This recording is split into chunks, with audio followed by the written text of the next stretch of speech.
Imagine a spaceship traveling through deep space at unimaginable speeds, with astronauts trusting that their advanced technology will protect them from any danger.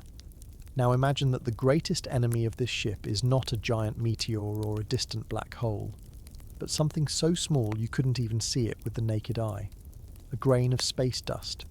When a ship travels at extremely high speeds, even the smallest dust particle transforms into a deadly bomb capable of piercing the most resistant metal and creating devastating holes in the ship's hull. Prepare yourself for a fascinating journey as you relax and get ready to sleep, discovering how something so tiny can release an impact energy equivalent to an explosion, turning common space dust into projectiles more dangerous than bullets. How is it possible that invisible particles floating in the void can completely destroy a spacecraft built to withstand the most extreme conditions in the universe? Subscribe to the channel. Leave your like and comment from which part of the world you are watching. Get comfortable and relax. Let's begin. Have you ever wondered what happens when a tiny speck of dust hits a spacecraft traveling at incredible speeds? It might sound harmless, but the reality is quite dramatic. When objects collide in space, we're not talking about ordinary collisions like those we experience on Earth. These are hypervelocity impacts, and they operate under a completely different set of physical rules. In space, relative speeds between spacecraft and dust particles can easily exceed 45,000 miles per hour. At these extreme velocities, even microscopic particles no bigger than a grain of sand possess kinetic energy comparable to bullets fired from high-powered rifles. The physics at play during these collisions is fascinating and terrifying in equal measure. When a dust particle strikes a spacecraft at such velocities, the impact doesn't just create a hole or a dent as we might intuitively expect. Instead, the kinetic energy converts almost instantly into heat and pressure. The temperatures generated at the point of impact can reach several thousand degrees, easily enough to vaporize metals. This happens because the energy transfer occurs so rapidly that materials don't have time to conduct the heat away, resulting in an extremely localized but intense thermal effect. The collision creates what scientists call a plasma cloud, a superheated mixture of the vaporized impactor and target material. This plasma expands outward from the impact site at velocities of several kilometers per second, creating additional damage beyond the initial point of contact. Engineers designing spacecraft must account for this secondary damage mechanism, which can affect sensitive components even if they weren't directly hit. Another fascinating aspect of hypervelocity impacts is the formation of shock waves. The sudden energy deposition creates a compression wave that propagates through the spacecraft material faster than the speed of sound in that medium. These shock waves can cause structural damage far from the initial impact site, potentially compromising the integrity of the entire spacecraft. The waves reflect off boundaries and interfaces between different materials, creating complex patterns of stress that can lead to unexpected failures. At these extreme velocities, the traditional laws of mechanics that govern everyday collisions no longer apply. Instead, materials begin to behave more like fluids than solids. Scientists call this the hydrodynamic regime, where the pressures are so extreme that the strength of materials becomes negligible compared to the stresses involved. Materials literally flow like liquids during the initial stages of impact, regardless of their normal solid properties. The resulting crater from a hypervelocity impact typically has a diameter many times larger than the impacting particle itself. For example, a dust particle just 1 millimeter in diameter can produce a crater several centimeters wide on a spacecraft surface. The depth-to-diameter ratio of these craters follows predictable patterns that scientists have studied extensively through laboratory experiments and computer simulations. For spacecraft designers, one of the most challenging aspects of hypervelocity impacts is their unpredictability. While the average flux of micrometeorites and orbital debris can be estimated for different regions of space, individual impacts occur randomly. A spacecraft might go months without a significant impact, then suddenly encounter a cluster of particles.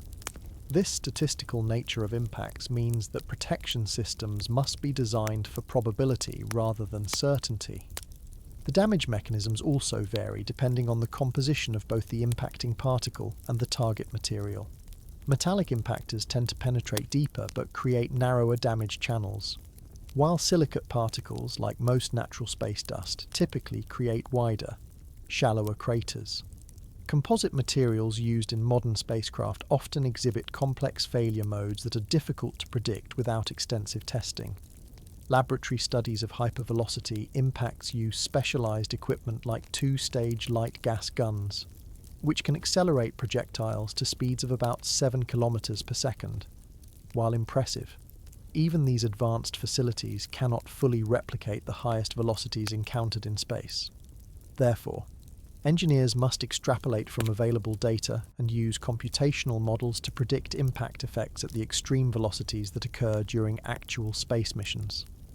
The orientation of impact also significantly affects the resulting damage. Oblique impacts distribute energy differently than perpendicular ones, often creating elongated craters and asymmetric spray patterns of ejecta.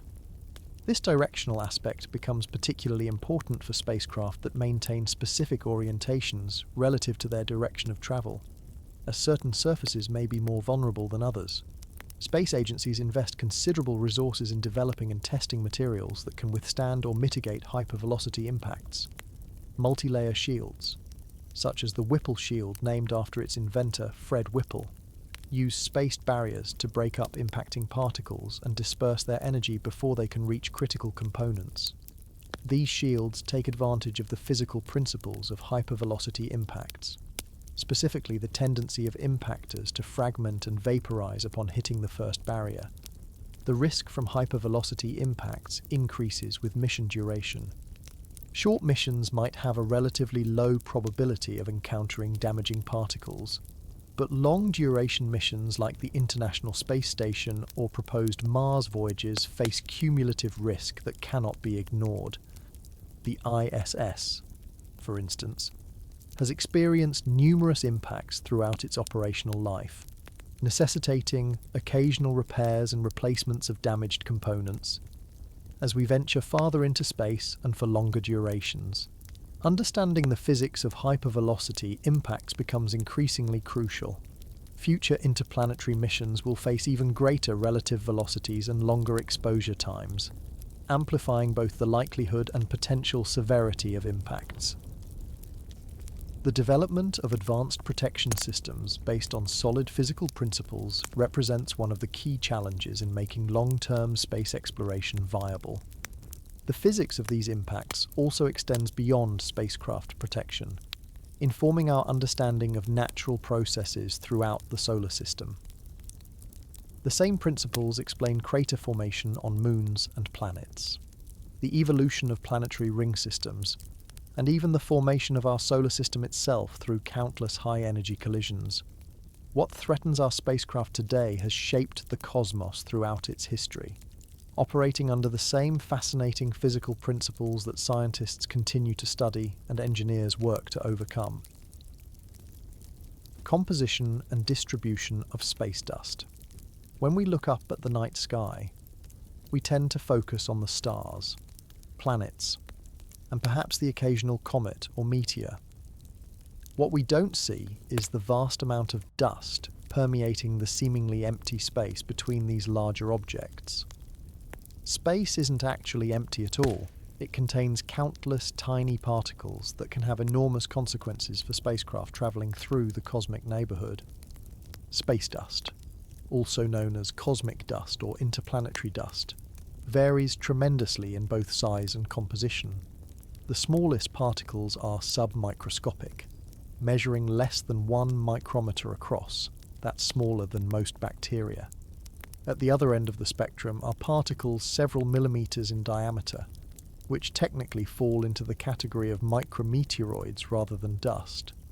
While this might still sound tiny, remember that at orbital velocities, even these minute objects pack tremendous kinetic energy.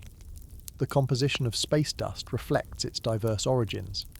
Much of it consists of silicate minerals similar to common rocks on Earth, containing elements like silicon, oxygen, magnesium, DOT, and iron.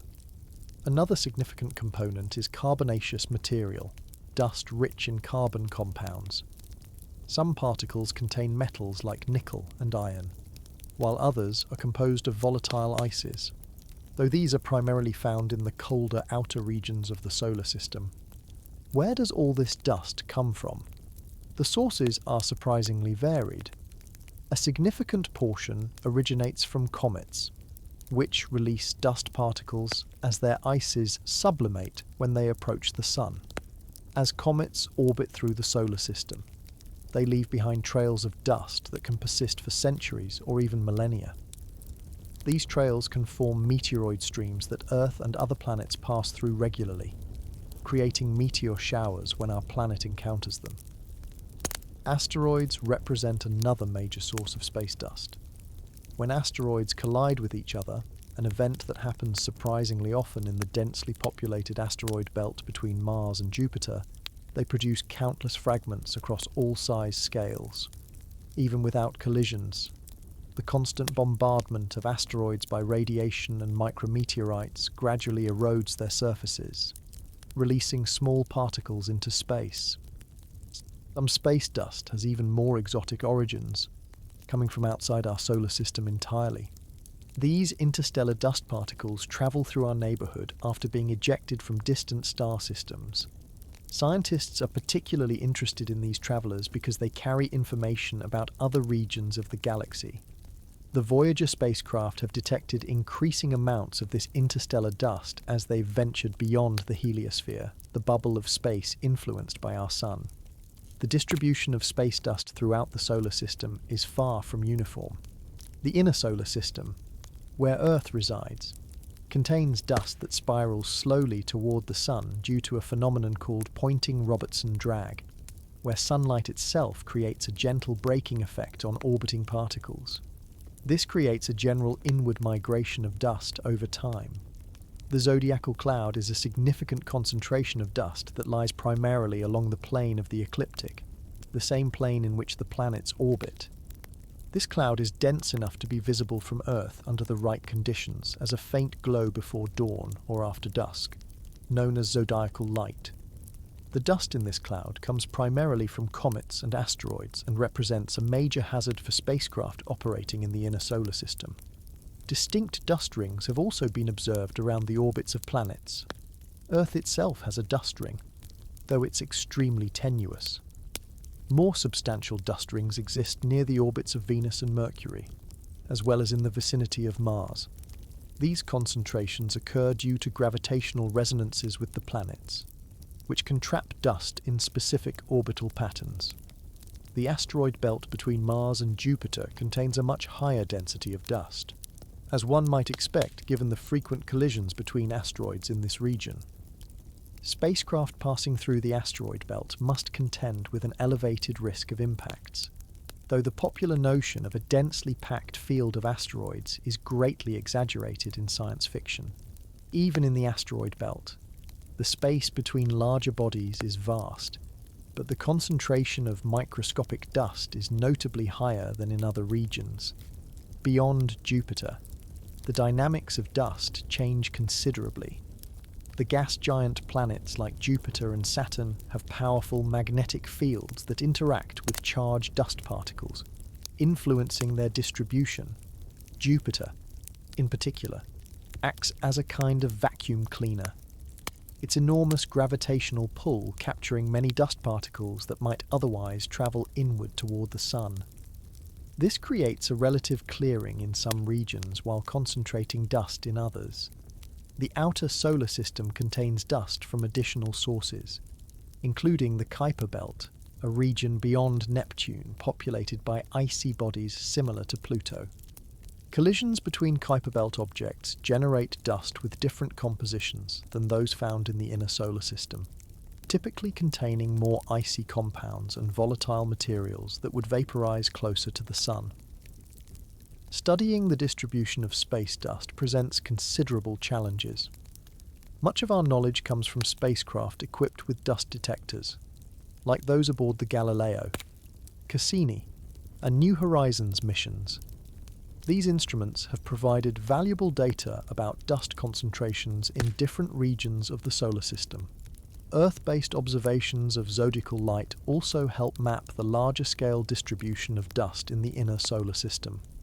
Scientists have discovered that space dust isn't static, its distribution changes over time. Comet appearances can temporarily increase dust concentrations along particular orbital paths. Major asteroid collisions can create new dust bands that gradually disperse. Even the solar cycle, the 11-year pattern of changing solar activity, affects dust distribution, as changes in the sun's output influence the forces acting on dust particles. For spacecraft designers and mission planners, understanding the composition and distribution of space dust is crucial for risk assessment. Missions can be timed to avoid known meteoroid streams, and trajectories can be planned to minimize exposure to regions of high dust concentration. However, the microscopic size of most particles makes it impossible to detect and avoid individual dust grains. Instead, spacecraft must be designed with protective measures to withstand the inevitable impacts. The study of cosmic dust extends beyond practical concerns for spacecraft safety. These tiny particles represent some of the most pristine material in our solar system, in some cases preserving conditions from the time of the solar system's formation over 4.5 billion years ago. By studying captured dust particles, scientists gain insights into the processes that formed our planetary neighborhood and, by extension, our own world. What threatens our technology in space simultaneously offers a window into cosmic history, making space dust both a hazard to overcome and a treasure trove of scientific discovery. The study of space dust not only reveals fascinating information about our cosmic neighborhood, but also highlights critical challenges for spacecraft design and operation. While understanding the physics of impacts and knowing where dust concentrates helps mission planners, we must also examine what happens after an impact occurs. The damage from space dust collisions isn't limited to the immediate point of impact. It creates a cascade of secondary effects that can multiply the threat to spacecraft integrity. When a dust particle strikes a spacecraft, the initial penetration is just the beginning of a complex chain reaction. Think of it like dropping a pebble in water, except the ripples in this case can cause catastrophic failure. The primary impact may create a small hole or crater in the outer hull, but the real danger comes from what happens next. The collision generates fragments from both the incoming particle and the spacecraft material itself. These secondary fragments essentially become a spray of new projectiles inside the spacecraft, traveling at high velocities and capable of damaging internal components far from the original impact site. This phenomenon, known as secondary ejecta, creates a shotgun-like effect. A single dust particle might generate hundreds or thousands of smaller fragments that spread in a cone-shaped pattern away from the impact site. Each of these fragments carries enough energy to penetrate sensitive electronics, sever cables, puncture fluid lines, or damage other critical systems.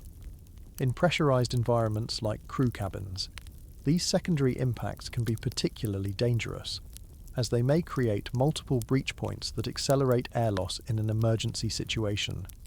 The structural damage becomes even more concerning when we consider pressurized vessels within spacecraft, such as fuel tanks or air reserves. When these components are punctured, the rapid release of pressurized contents creates explosive decompression, which generates additional mechanical stress on surrounding structures. A small, seemingly insignificant impact could potentially trigger a catastrophic rupture if it hits a pressurized system at just the right point. Engineers must carefully design and position these critical components to minimize their exposure to potential impact sites. Another multiplication factor comes from stress concentration. Spacecraft materials are typically under various mechanical stresses during normal operation due to thermal cycling, pressurization, and operational loads. When an impact creates a hole or crack, It introduces a stress concentration point, an area where mechanical forces become focused. These points can initiate fracture propagation far beyond the original damage site. What begins as a tiny crack from a dust impact might gradually grow until it compromises a much larger structural element. This progressive failure mechanism means that damage from impacts can manifest catastrophically days, weeks, or even months after the initial collision. The interconnected nature of spacecraft systems creates additional vulnerability.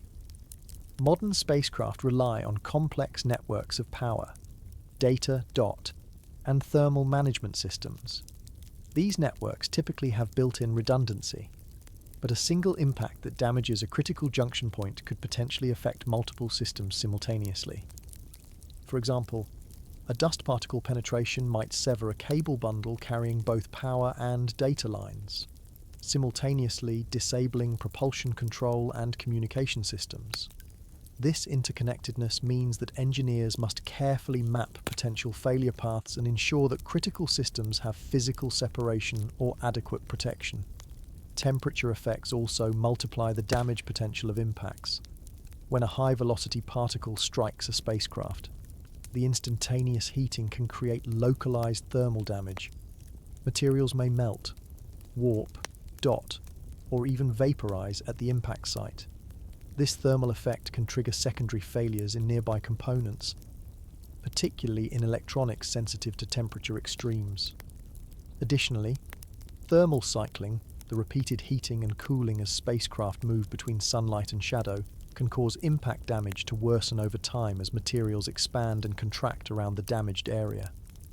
The structural configuration of the spacecraft itself can either mitigate or amplify impact damage. Honeycomb structures, commonly used in spacecraft for their combination of strength and low weight, present a particular vulnerability. If a dust particle penetrates the outer face of a honeycomb panel, it can ricochet within the honeycomb cells, causing extensive internal damage that's difficult to detect from the outside. Similarly, composite materials like carbon fiber reinforced polymers, while excellent for weight reduction, can experience hidden delamination damage from impacts that compromises their structural integrity. Electrical systems face special hazards from the multiplying effects of dust impacts. When a particle penetrates a spacecraft and strikes electronic components, it can create electrical shorts either through direct physical damage or through the conductive plasma generated during the high-energy impact. These electrical failures can cascade through systems, potentially affecting computers, sensors, or power distribution networks. Even more concerning, impacts near battery systems can create thermal runaway conditions that might lead to fires or explosions, a particularly catastrophic scenario for any spacecraft. The damage multiplication problem becomes even more pronounced in long-duration missions, where the cumulative effect of multiple impacts must be considered. While a spacecraft might survive dozens or even hundreds of minor impacts, the combined stress on structures and systems gradually reduces safety margins. Each impact leaves the spacecraft slightly more vulnerable to future damage, creating a progressive weakening that mission planners must account for, especially for missions lasting years or decades.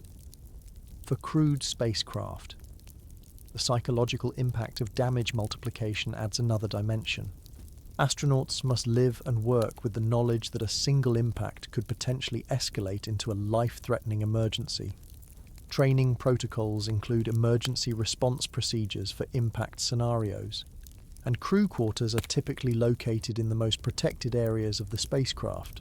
Still, the unpredictable nature of impact damage propagation creates unique stresses for both crew members and mission controllers. Addressing the multiplying effects of impact damage requires integrated approaches to spacecraft design. Engineers implement damage containment features, such as bulkheads and compartmentalization, to prevent damage from spreading throughout the vehicle. Monitoring systems with distributed sensors can detect impacts and assess damage in real time, allowing for timely interventions before minor damage escalates into major failures. Self-healing materials represent an emerging solution, with special polymers or microcapsule systems that can automatically seal small punctures before more extensive damage occurs. Given these multiplication effects, it's clear that protecting spacecraft from the initial impacts is critically important. This brings us to one of the most effective solutions developed for spacecraft protection, the Whipple shield and related technologies, named after Fred Whipple, the astronomer who first proposed the concept in 1947. This ingenious protection system has become a standard feature on many spacecraft operating in high-risk environments. The basic Whipple shield consists of a thin sacrificial plate positioned at a distance from the main spacecraft hull. This seemingly simple design works on sophisticated physical principles. When a high-velocity dust particle strikes the outer shield, the impact energy transforms both the particle and part of the shield into a cloud of vapor and tiny fragments. This cloud expands as it travels the gap between the shields, dispersing the energy across a much wider area by the time it reaches the inner wall. The main spacecraft hull then faces multiple impacts from much smaller particles rather than a single concentrated hit, significantly reducing penetration risk. The effectiveness of a Whipple shield depends on several key parameters. The spacing between shields is particularly crucial, too close, and the debris cloud won't have sufficient space to expand, too far, and the shield adds unnecessary mass and volume to the spacecraft. The material choice also significantly impacts performance, with aluminum being common for the sacrificial shield due to its favourable combination of low density and good fragmentation characteristics. The thickness of the outer shield is carefully calculated to ensure it's substantial enough to fragment incoming particles effectively without adding excessive weight. Modern spacecraft rarely use simple two-layer Whipple shields. Instead, engineers have developed sophisticated multi-layer systems that enhance protection. Between the outer bumper and inner wall, additional layers of materials like Kevlar, Nextel ceramic cloth, or high-strength fabrics provide superior stopping power against the debris cloud. These intermediate layers catch and trap fragments, absorbing their energy through deformation rather than allowing them to penetrate further. This evolved design, sometimes called a stuffed Whipple shield, can provide significantly improved protection with minimal additional weight. The International Space Station offers an excellent example of advanced Whipple shield technology in action. Its most exposed modules are protected by shields consisting of an outer aluminum bumper, multiple layers of ceramic fabric and high-strength materials, and finally, the pressure hull itself. This configuration can protect against particles up to 1 centimeter in diameter traveling at typical orbital velocities, an impressive feat considering the extreme energies involved. Different areas of the station have varying shield configurations based on their exposure risk, demonstrating the tailored approach necessary for optimal protection. For spacecraft venturing beyond Earth orbit, the shield design must account for different dust environments. A vehicle travelling to Mars, for instance, might encounter varied dust densities and velocity distributions compared to one in Earth orbit. The shield configuration must be optimized for these specific conditions, potentially with enhanced protection during passages through known high-density regions like the asteroid belt. Some advanced designs even incorporate the ability to adjust shield spacing or orientation during the mission to adapt to changing threat environments. Weight considerations heavily influence Whipple shield implementation. Every kilogram added to a spacecraft for protection means one less kilogram available for scientific instruments, fuel, or other mission-critical systems. Engineers must carefully balance protection needs against weight constraints, often using sophisticated risk assessment models to determine the optimal shield configuration. For some missions, accepting a slightly higher impact risk might be necessary to maintain adequate payload capacity or fuel reserves. Beyond traditional Whipple shields, newer protection technologies show promising results. Self-sealing systems use special materials that can automatically repair small punctures, preventing atmosphere loss from pressurized compartments. These typically employ layers of polymers that react with air to solidify and seal breaches, providing valuable time for more permanent repairs. Another approach involves active protection systems that detect incoming particles and either move sensitive components out of harm's way or deploy additional shielding just before impact. Electromagnetic shields represent a more futuristic approach currently under development. These systems would use electric or magnetic fields to deflect charged dust particles before they can impact the spacecraft, while still largely theoretical for practical applications. Such systems could potentially offer protection without the weight penalties of physical shields. They would be particularly effective against charged dust particles, though neutral particles would remain problematic and require traditional shielding approaches. For crewed vehicles, shield design must also consider the secondary radiation generated during impacts.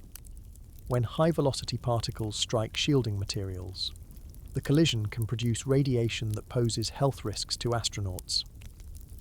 Shield configurations for human missions therefore often include layers specifically designed to absorb or attenuate this secondary radiation, adding another dimension to the protection strategy as we push further into the solar system and contemplate longer duration missions.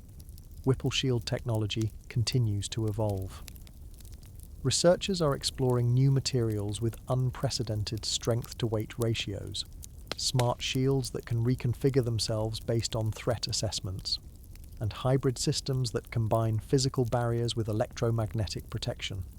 These advances will be essential for enabling more ambitious missions while keeping spacecraft and their crews safe from the ever-present threat of cosmic dust impacts. While protective systems like Whipple shields represent a critical defense against space dust impacts, they're only part of the solution. Even the best shields can't protect against everything, and spacecraft operators need to know what they're facing. This brings us to the vital role of detection and monitoring systems for space debris and dust particles.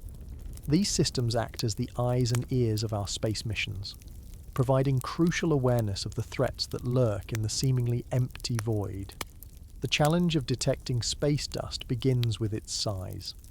While larger pieces of orbital debris, typically objects larger than 10 centimeters, can be tracked from Earth using ground-based radar systems, the vast majority of potentially damaging particles are simply too small for conventional detection methods. A particle just 1 centimeter in diameter can cause catastrophic damage to a spacecraft. Yet tracking such objects from Earth remains nearly impossible with current technology. This detection gap represents one of the most significant challenges in space debris monitoring. Ground-based surveillance systems form the first line of detection. The United States Space Surveillance Network, for example, uses a combination of radar installations and optical telescopes to track over 27,000 objects in Earth orbit. Similar systems operated by other space agencies around the world contribute to a global tracking network. These systems excel at monitoring larger pieces of debris and can predict potential close approaches or collisions with active spacecraft, allowing for avoidance maneuvers when necessary. However, for particles smaller than 10 centimeters, which constitute the vast majority of hazardous objects, ground-based detection shows severe limitations. The solution has been to develop onboard detection systems that can identify threats in the spacecraft's immediate vicinity. These systems don't necessarily prevent impacts, but they provide valuable data about the space environment and can sometimes offer enough warning for emergency procedures. Acoustic sensors represent one of the simplest yet most effective onboard detection methods. Mounted on the exterior of spacecraft, these sensors listen for the distinctive sounds created by impacts. When a dust particle strikes the spacecraft hull, it generates vibrations that propagate through the structure. Specially calibrated microphones can detect these vibrations, allowing the spacecraft's computers to register an impact event. By using multiple sensors and analyzing the timing differences between signals, the system can even triangulate the precise location of the impact. More sophisticated impact detection systems use a combination of acoustic sensors, accelerometers, and pressure sensors to gather detailed information about each collision. These systems can determine not just the location of an impact, but also estimate the size and velocity of the impacting particle based on the acoustic signature and force of the collision. This data helps engineers assess potential damage and informs future spacecraft design improvements. For spacecraft in Earth orbit, real-time damage assessment becomes critical. Some advanced vehicles now incorporate distributed sensor networks embedded within their hulls. These networks might include fiber optic cables that detect changes in light transmission when damaged, piezoelectric sensors that generate electrical signals when stressed, or even simple conductive circuits that register changes in electrical resistance when broken by an impact. Combined with onboard computers, these systems create a real-time damage map of the spacecraft, allowing operators to quickly identify compromised areas. Looking beyond passive detection after impacts have occurred, emerging technologies aim to spot dangerous particles before they strike. One promising approach uses pulsed lasers to detect dust particles in a spacecraft's path. These systems emit brief laser pulses and measure the scattered light returned when the beam encounters particles, similar in concept to radar but using light instead of radio waves. These laser detection systems can potentially identify dust clouds or individual larger particles seconds before impact, not long, but potentially enough time for emergency defensive measures. For particularly sensitive or crewed missions, dedicated scout satellites represent another detection strategy. These small precursor craft can be sent ahead of the main mission to characterize the space environment and identify hazardous regions. Equipped with specialized dust detection instruments, these scouts transmit data back to mission controllers, who can then adjust the main spacecraft's trajectory to avoid high-density dust clouds. This approach proves especially valuable for missions venturing into poorly characterized regions of the solar system. Space agencies and private companies have also deployed specialized satellites specifically designed to monitor the space debris environment. These satellites carry instruments like the Space Debris Sensor on the International Space Station, which combines multiple detection technologies to characterize impacts in detail. The data collected helps refine models of debris distribution and behavior, ultimately improving prediction capabilities for future missions. The information gathered from all these detection systems feeds into sophisticated prediction algorithms. These algorithms combine historical impact data, orbital mechanics models, and information about known debris sources to forecast potential hazards. Machine learning techniques have enhanced these predictions, allowing systems to identify patterns and correlations that might escape human analysts. These predictive capabilities are particularly crucial for long-duration missions, where understanding the evolving debris environment can mean the difference between success and failure. Detection and monitoring systems face significant operational challenges. They must function reliably for years or even decades in the harsh space environment, withstanding radiation, temperature extremes, and, ironically, impacts from the very particles they're designed to detect. Power consumption represents another constraint, as spacecraft have limited energy resources, particularly those operating far from the sun. Engineers must carefully balance the power needs of detection systems against other mission requirements. Data management presents yet another challenge. Modern detection systems can generate enormous amounts of information that must be processed, stored, and often transmitted back to Earth. For deep space missions, limited communication bandwidth makes it impossible to send all raw data, requiring onboard processing to identify and transmit only the most significant findings. This necessitates increasingly sophisticated computer systems capable of autonomous operation and decision-making regarding what data is worth preserving. The future of space debris monitoring looks promising, with several technological advancements on the horizon. Networks of small satellites dedicated to debris tracking could provide near-continuous surveillance of high-value orbits. Advanced optical systems using ground-based adaptive optics or space telescopes might push the detection threshold down to smaller particle sizes. artificial intelligence will likely play an increasing role, both in processing detection data and in predicting future debris behavior based on complex environmental models. For spacecraft venturing beyond Earth orbit, detection systems become even more vital. The interplanetary space environment remains poorly characterized in many regions, and missions to these areas face significant uncertainties regarding dust densities and distributions.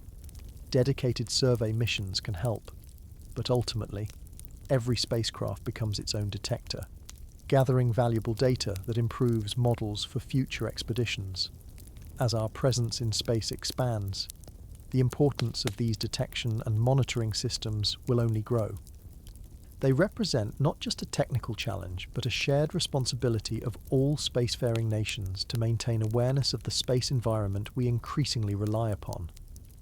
Through continued investment in detection capabilities, we improve not just the safety of individual missions, but our collective understanding of the complex and dynamic orbital environment that surrounds our planet.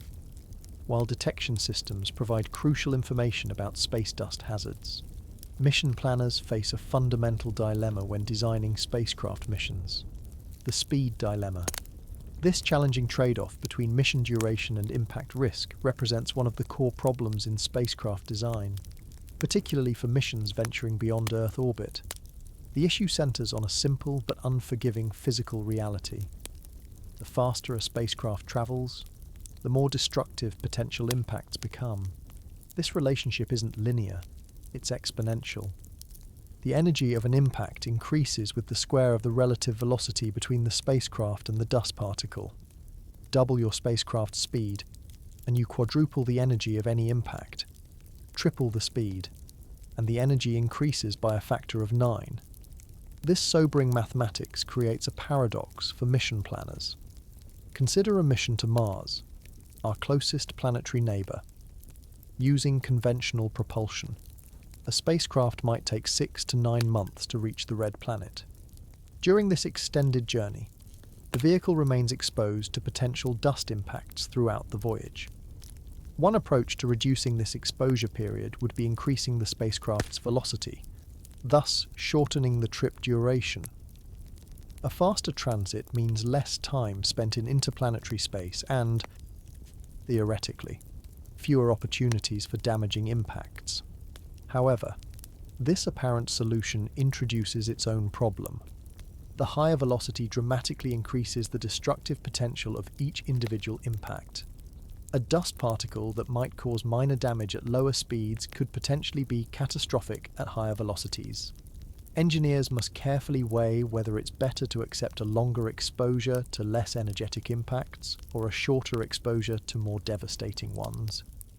The relationship between velocity, mission duration, and risk becomes even more complex when considering the statistical nature of impacts. Space dust isn't evenly distributed throughout the solar system. Some regions, like the asteroid belt between Mars and Jupiter, have significantly higher particle densities.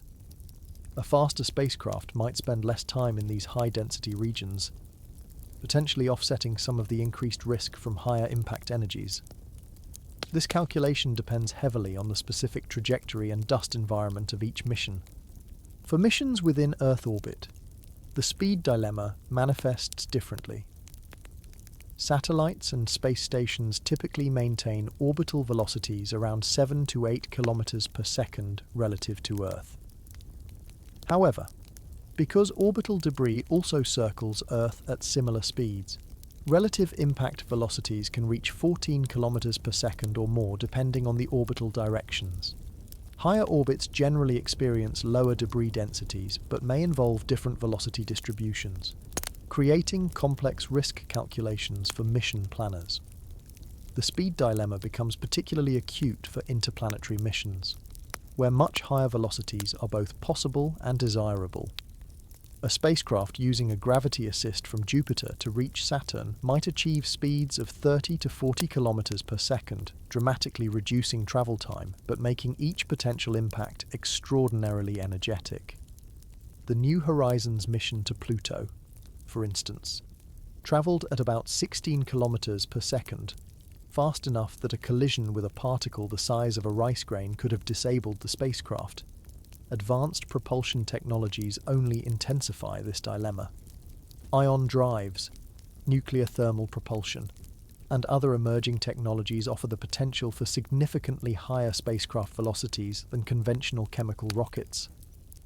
While these technologies could reduce trip times for interplanetary missions from months to weeks, they would also push impact energies into even more dangerous territories.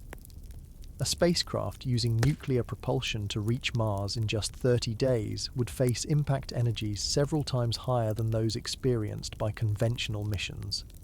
Solar sails represent an interesting case study in the speed dilemma. These propellantless propulsion systems use the pressure of sunlight to gradually accelerate spacecraft. While initial velocities remain low, a solar sail can continuously accelerate over long periods, eventually reaching very high speeds. This gradual acceleration profile means the spacecraft experiences a range of impact energies throughout its journey, requiring protection systems designed for this evolving threat environment. For crewed missions, the speed dilemma takes on additional dimensions. Human physiology introduces its own constraints and considerations. Extended missions expose astronauts to prolonged radiation, microgravity effects, psychological stress, and increased life support requirements. These factors create strong incentives to minimize mission duration by increasing velocity. Yet the catastrophic nature of high-velocity impacts poses existential risks to crewed spacecraft, potentially requiring significantly more robust and massive protection systems than robotic missions. Mission planners approach this dilemma through rigorous risk assessment models. These models incorporate factors including the expected particle density along the planned trajectory, the spacecraft's cross-sectional area, the duration of exposure, the relative velocities involved, and the effectiveness of protective measures. The result is a probability calculation of mission-ending impacts, which must fall below acceptable thresholds determined by mission requirements and risk tolerance. For many missions, the solution involves finding an optimal velocity that balances trip time against impact risk. This sweet spot varies widely depending on the specific mission profile, protection capabilities, and acceptable risk levels. For robotic scientific missions, higher risk tolerances might permit greater velocities, while crewed missions typically require more conservative approaches that prioritize safety over speed. Navigation strategies also play a crucial role in addressing the speed dilemma. Mission planners carefully design trajectories to avoid known high-density regions when possible. For instance, a mission to Jupiter might plot a course that minimizes time spent in the asteroid belt, even if this requires additional propellant or a less efficient trajectory. Dynamic navigation, where spacecraft can adjust their paths based on updated environmental data, represents an emerging capability that could help manage the speed risk equation. Spacecraft design features can help mitigate the speed dilemma. Some concepts include deployable shields that can be extended during passages through high-risk regions and retracted otherwise, minimizing the weight penalty. Streamlined spacecraft profiles that present minimal cross-sectional area in the direction of travel can reduce the probability of impacts. Distributed system architectures ensure that no single impact can disable the entire spacecraft, improving overall mission resilience. The speed dilemma extends beyond individual mission planning to influence entire exploration strategies. For instance, the concept of pre-positioning supplies and equipment using slower, more heavily protected cargo missions before sending faster crewed vehicles represents one approach to balancing these competing factors. Similarly, establishing infrastructure like fuel depots along common travel routes could enable spacecraft to carry less propellant and more protective shielding. As we contemplate more ambitious missions, particularly those beyond our solar system, the speed dilemma becomes even more pronounced. Proposed interstellar missions using advanced concepts like nuclear pulse propulsion or antimatter engines could theoretically achieve significant fractions of light speed. At such velocities, Impacts with even microscopic particles would release energy equivalent to small bombs. Some concepts propose massive forward shields or electromagnetic fields to clear the path ahead, but these remain largely theoretical. The speed dilemma has no perfect solution. It represents a fundamental constraint that shapes all aspects of space exploration. Each mission must find its own balance based on specific objectives, available technology, and acceptable risk. As we develop better detection systems, more effective shielding, and advanced propulsion, the optimal balance point will continue to evolve, gradually expanding the envelope of what's possible in space exploration through careful engineering, modelling, and risk assessment. Mission planners navigate this challenging trade-off space, finding ways to push boundaries while maintaining acceptable safety margins in the hazardous environment beyond Earth. The challenges of balancing speed with safety highlight just one aspect of spacecraft vulnerability.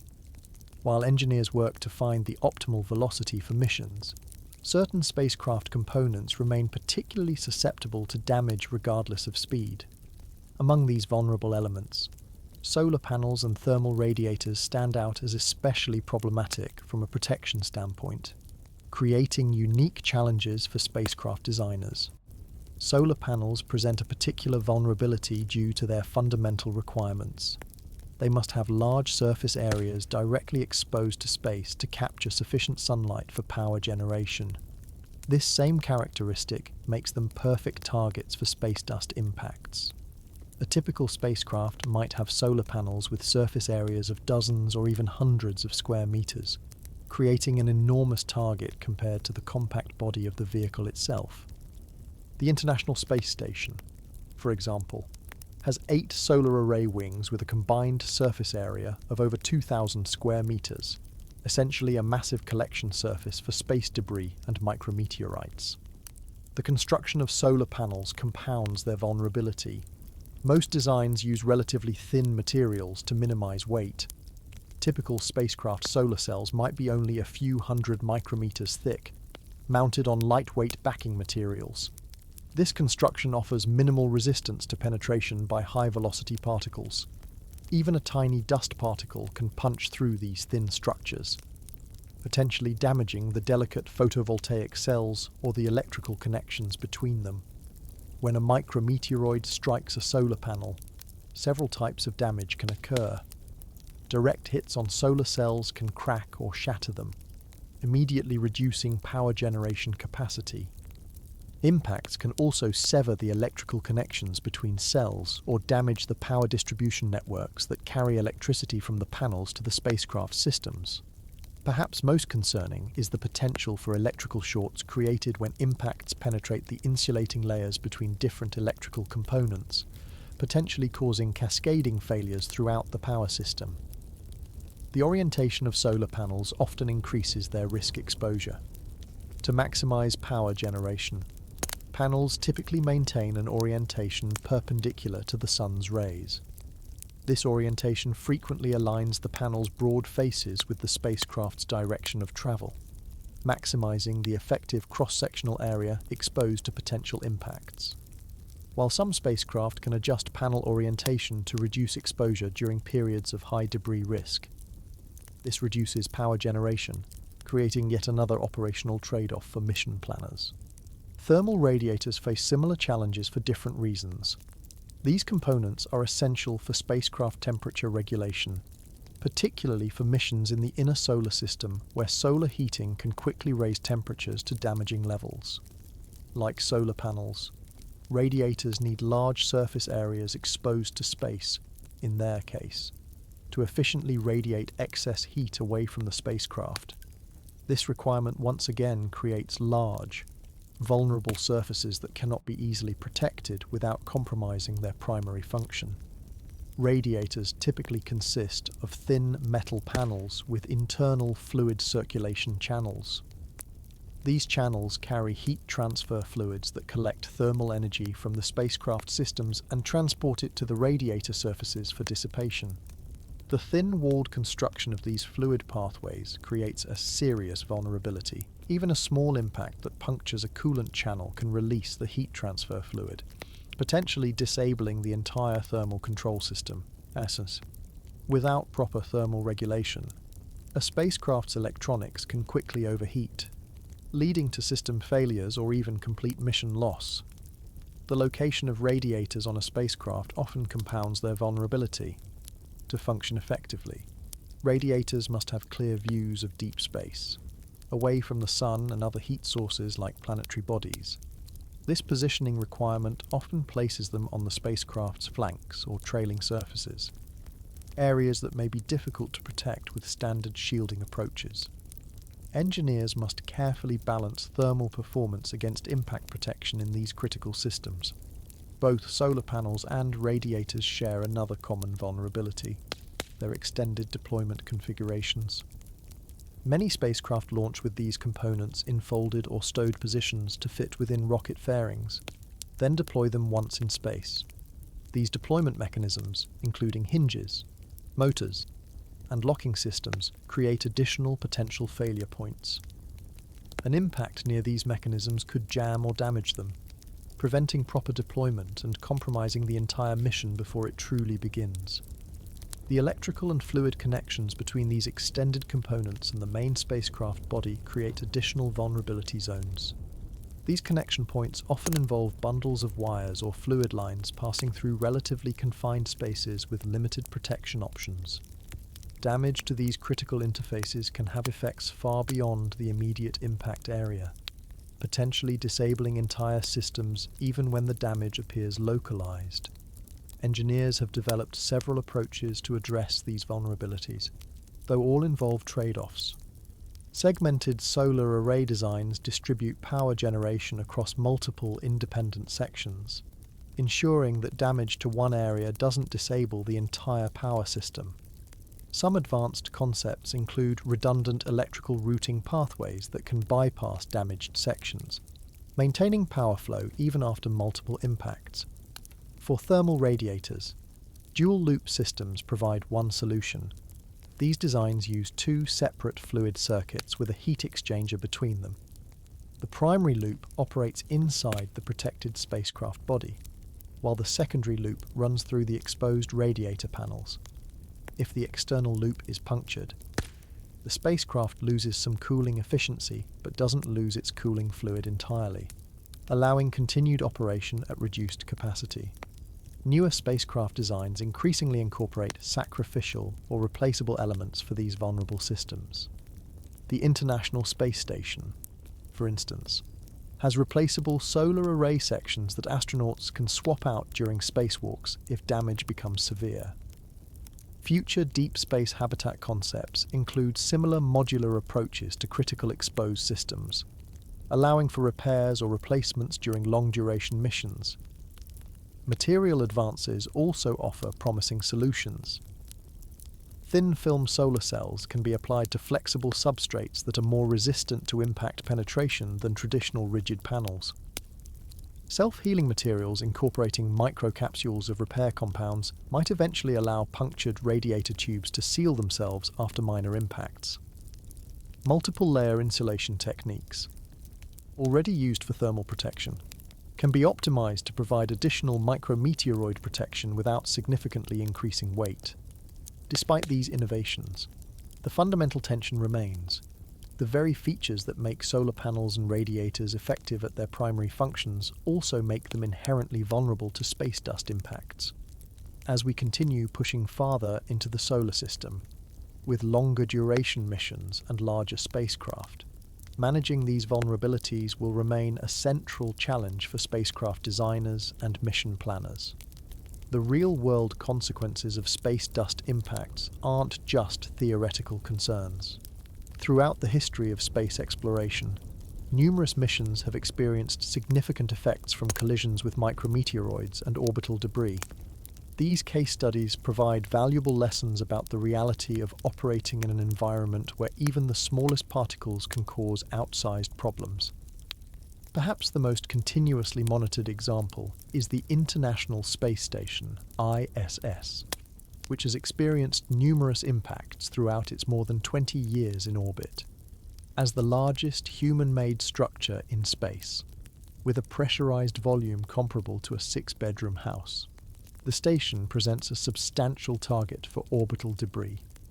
In May 2009, astronauts discovered a small but concerning impact crater on one of the station's windows. The quarter-inch, approximately half-centimetre pit in the window's outer layer didn't penetrate completely through, thanks to the multi-layer design, but served as a sobering reminder of the continuous bombardment the station experiences. More dramatically, in 2016, ESA astronaut Tim Peake shared a photograph of a 7mm chip in one of the ISS's cupola windows. Engineers determined it was likely caused by a paint fleck or small metal fragment measuring only a few thousandths of a millimetre across, essentially a microscopic particle. Despite its tiny size, the particle's extreme velocity gave it enough energy to damage the specialised multi-layer window. This incident highlighted how even the smallest debris can cause visible damage to spacecraft components. The ISS solar arrays have been particularly affected by impacts over the years. NASA estimates that the station's solar panels suffer thousands of impacts annually from particles too small to track. While most create only minor damage, the cumulative effect gradually reduces power generation capacity as individual solar cells are damaged or electrical connections severed. Mission controllers regularly adjust the station's power management systems to compensate for this ongoing degradation, which represents a continuous maintenance challenge. Satellites in Earth orbit have also experienced notable impact events. In 2013, the Russian satellite Blitz, ball lens in the space, suddenly changed its spin rate and began tumbling. After analysing tracking data, researchers determined the nanosatellite had likely collided with a particle from a Chinese anti-satellite weapon test conducted in 2007. This case demonstrated how even tiny fragments from human activities could significantly affect operational spacecraft years after their creation. Communication satellites, which typically operate in geostationary orbit approximately 22,000 miles above Earth, aren't immune to impact threats despite their higher orbits. In 1996, the French Ceres military satellite suffered a direct hit from a catalogued piece of debris, in this case, period, a fragment from an Ariane rocket that had exploded a decade earlier. The impact severed the satellite's gravity gradient boom, significantly altering its attitude control capabilities. Though the satellite continued operating, its functionality was permanently compromised. The Hubble Space Telescope provides another well-documented case study. During servicing missions, astronauts observed numerous impact features on Hubble's exterior, including several strikes to its solar arrays. During the first servicing mission in 1993, astronauts replaced Hubble's original solar panels, which had developed unexpected vibration problems partly attributed to thermal cycling from repeatedly passing through Earth's shadow. However, examination of the returned panels revealed numerous micrometeoroid impacts had also contributed to their degradation. The replacement arrays incorporated improved shielding based on these findings. Impacts aren't limited to Earth's orbital environment. Spacecraft exploring deeper into the solar system have also encountered dust hazards. The Voyager interplanetary probes, launched in 1977 and still operating today, experienced multiple dust impacts during their grand tour of the outer planets. As Voyager 1 passed through Saturn's ring plane, its plasma wave instrument registered numerous hits from dust particles. While these impacts didn't disable the spacecraft, they provided valuable data about the hazards of navigating through planetary ring systems. The Giotto mission to Halley's Comet in 1986 provides perhaps the most dramatic example of successful spacecraft survival despite extreme impact conditions. As the probe passed within 556 kilometers of the comet's nucleus, it encountered an intense dust environment with particles striking at relative velocities of 68 kilometers per second. A particularly large impact momentarily caused the spacecraft to lose attitude control and contact with Earth. Remarkably, Giotto survived this encounter, though with damaged instruments, including its camera, which was disabled by a direct hit. The mission demonstrated both the hazards of high-velocity dust environments and the effectiveness of properly designed shielding, as Giotto's protective bumper shield successfully prevented catastrophic damage. More recently, NASA's Stardust Sample Return mission, designed specifically to collect cometary and interstellar dust particles, incorporated both collector arrays and protective systems. During its 2004 encounter with Comet Wild 2, the spacecraft experienced numerous impacts on its shields while successfully gathering dust samples. The returned samples provided unprecedented information about cometary composition, while impact features on the shields offered valuable data about the comet's dust environment. The DART Double Asteroid Redirection Test Mission, which deliberately crashed into the asteroid Dimorphos in 2022 to test planetary defense capabilities, experienced multiple micrometeoroid impacts during its journey. One particularly concerning strike in May 2022 damaged a portion of the spacecraft's solar array. Though the mission continued successfully, engineers had to adjust power management to compensate for the reduced generation capacity, highlighting how even planned short-duration missions remain vulnerable to random impacts. Even crewed lunar missions weren't immune to micrometeoroid concerns. During the Apollo program, astronauts reported numerous micrometeoroid strikes on the lunar module while on the Moon's surface, heard as tiny pings against the thin outer hull. The returned command modules displayed several small impact features when examined after the missions. Perhaps most concerning was a half-millimeter crater discovered on an Apollo 14 window, which penetrated nearly through the outer layer of the multi-layer window assembly. Had the particle been slightly larger or struck at a different angle, it might have compromised cabin pressure. Mars missions face their own unique dust challenges. The Mars Reconnaissance Orbiter, MRO, which has been studying the red planet since 2006, has experienced several safe mode events potentially linked to micrometeoroid strikes. In 2014, the spacecraft suddenly entered protective mode after an unexpected power anomaly that engineers believe may have resulted from a dust impact affecting the solar array or power distribution system. The spacecraft recovered, but the incident demonstrated how even well-shielded vehicles remain vulnerable to the random nature of impact events. These real-world examples demonstrate the ubiquitous nature of the impact threat across all space environments and mission types. From Earth orbit to the outer solar system, no spacecraft is immune to the potential hazards of high-velocity dust, yet they also show the remarkable resilience of properly designed vehicles. Through careful engineering, redundant systems, and appropriate shielding, spacecraft can and do survive in this challenging environment. Each impact event provides valuable data that informs future designs, gradually improving our ability to protect vehicles as we push further into the solar system. The history of spacecraft impacts isn't just a catalogue of damage and disruption, it's a testament to engineering ingenuity in overcoming one of space exploration's most persistent challenges. The numerous incidents of spacecraft damage throughout space exploration history have driven engineers to constantly innovate and develop better protective solutions. While traditional materials like aluminum have served as the foundation for spacecraft construction for decades, the increasing awareness of space dust threats has spurred research into advanced materials specifically designed to mitigate high-velocity impacts. These cutting-edge materials represent one of the most promising frontiers in spacecraft protection. Metal foams have emerged as particularly effective impact-resistant materials. Unlike solid metals, metal foams contain numerous internal voids or bubbles, creating a structure that absorbs and disperses impact energy far more efficiently than solid materials of the same weight. Aluminum foam, for instance, can absorb up to 10 times more energy than solid aluminum during impact events. The porous structure works by collapsing progressively under impact, converting the kinetic energy into deformation work throughout the material rather than just at the impact point. The manufacturing process for these foams has improved dramatically in recent years.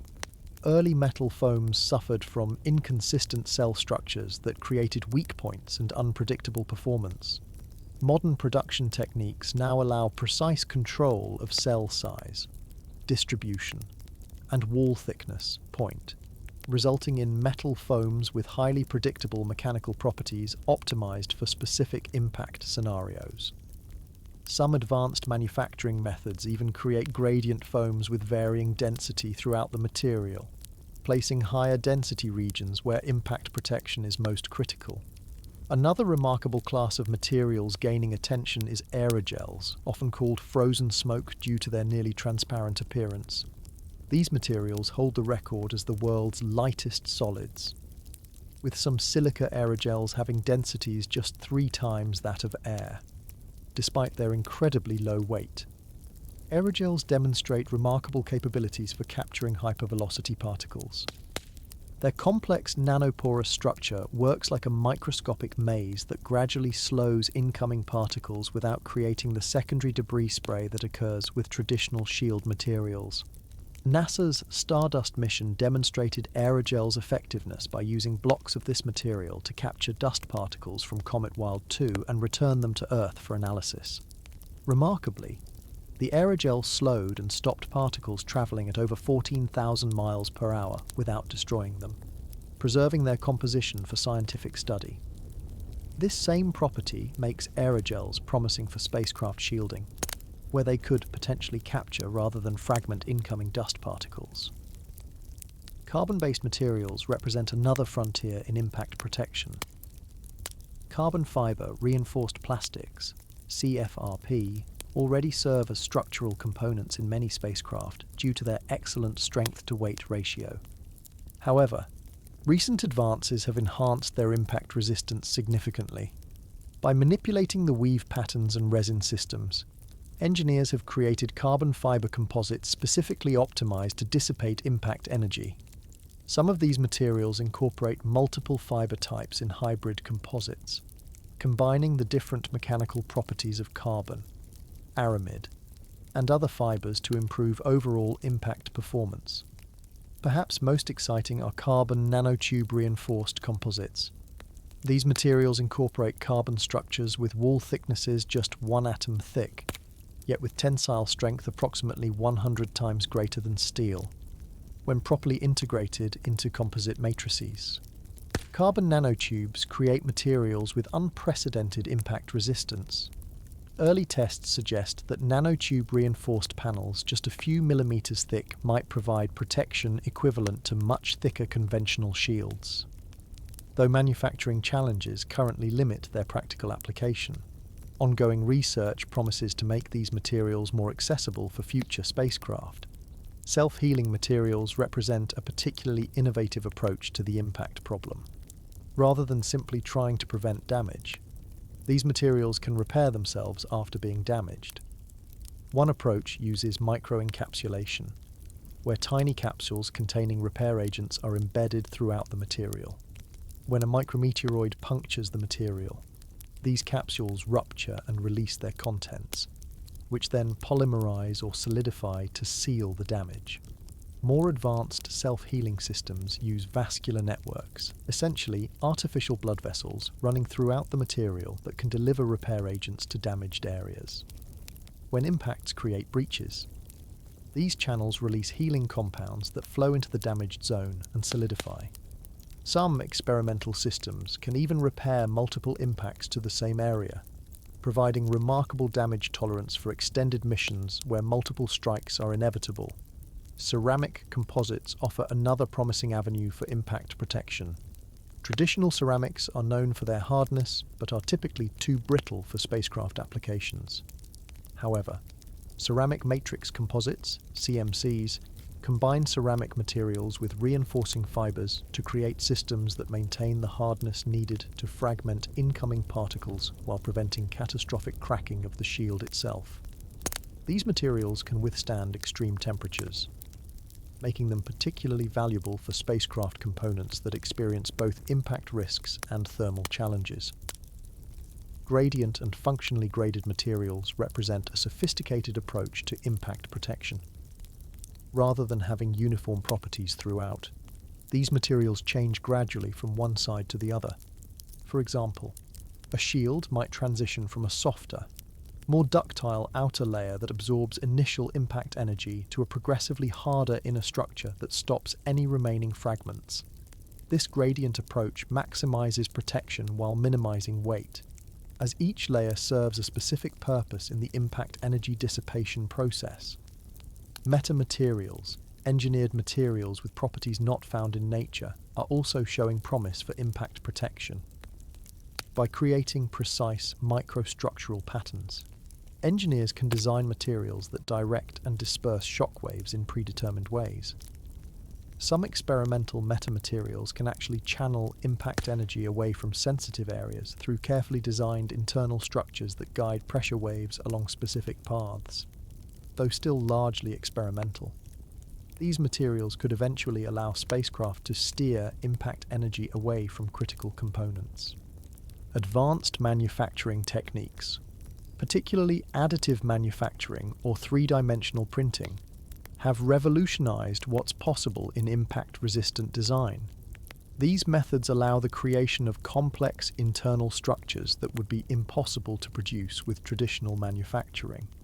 Engineers can now design and print lattice structures with varying density, orientation, and cell geometry specifically optimized for the expected impact conditions of a particular mission. The precise control over internal geometry means that protection systems can be tailored to the specific threats expected in different space environments. Despite these promising advances, the practical implementation of advanced materials in spacecraft design faces significant challenges. Space-rated materials must undergo extensive testing to ensure they can withstand not just impacts, but also the harsh space environment, including radiation, atomic oxygen, extreme temperature cycles, and vacuum conditions. Many promising materials in laboratory settings fail to maintain their properties when exposed to these combined stresses over long durations. Cost and manufacturing scalability present additional hurdles. Many advanced materials remain prohibitively expensive or difficult to produce in the quantities and dimensions needed for spacecraft construction. However, as manufacturing techniques improve and production scales up, these barriers are gradually diminishing, making advanced materials increasingly viable for practical applications in spacecraft shielding. As we continue expanding our presence in space, these advanced materials will play an increasingly critical role in spacecraft survivability. The progression from simple aluminum sheets to sophisticated multifunctional materials represents one of the most important developments in our ongoing effort to protect spacecraft from the invisible but ever-present threat of space dust impacts. With continued research and development, these materials promise to revolutionize how we approach spacecraft protection, enabling more ambitious and longer duration missions throughout the solar system.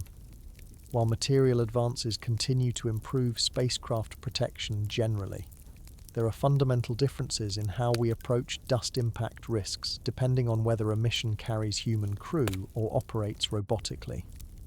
The presence of humans aboard a spacecraft dramatically changes the protection requirements, acceptable risk thresholds, and overall mission design considerations related to micrometeoroid and orbital debris threats. For crewed missions, the stakes are inherently higher. A catastrophic impact that might simply end a robotic mission could potentially cost human lives if it occurred on a crewed spacecraft. This reality forces engineers to adopt significantly more conservative approaches to impact protection for human spaceflight. The protection standards for habitable modules are much more stringent than those applied to uncrewed vehicles, often requiring shields capable of stopping particles several times larger than what would be considered adequate for robotic missions. One of the most fundamental differences involves cabin pressurization. Crewed spacecraft maintain internal atmospheres at pressures suitable for human survival. typically around 14 pounds per square inch, similar to Earth's atmosphere at sea level. This pressurization creates an additional hazard during impact events. Even a relatively small penetration of the pressure vessel can lead to rapid air loss, potentially giving crew members just minutes or even seconds to respond before facing life-threatening conditions. Robotic missions have no such pressurization concerns and can sustain multiple penetrations without immediate catastrophic consequences. This pressurization vulnerability drives several design considerations unique to crewed spacecraft. Habitats are often constructed with multiple pressure shells, ensuring that a penetration of the outer hull doesn't immediately compromise the entire atmosphere. Critical living spaces on larger habitats like the International Space Station can be isolated with pressure hatches, allowing crews to seal off damaged modules in an emergency.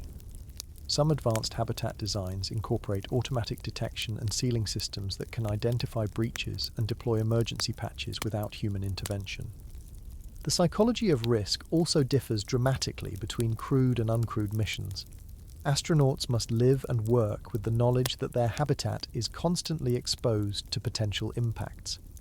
This awareness creates unique psychological stresses that mission planners must address through training, habitat design, and emergency procedures. Crew members undergo extensive training in rapid response to depressurization events, including emergency breathing equipment use, pressure leak location, and emergency patch application. Robotic missions, obviously, have no psychological component to consider. Communication requirements during impact events also differ significantly. Uncrewed spacecraft can experience impacts with limited immediate communication with Earth, reporting the event during scheduled data downlinks. In contrast, crewed missions require immediate notification systems that alert astronauts to potential hull breaches or system failures resulting from impacts.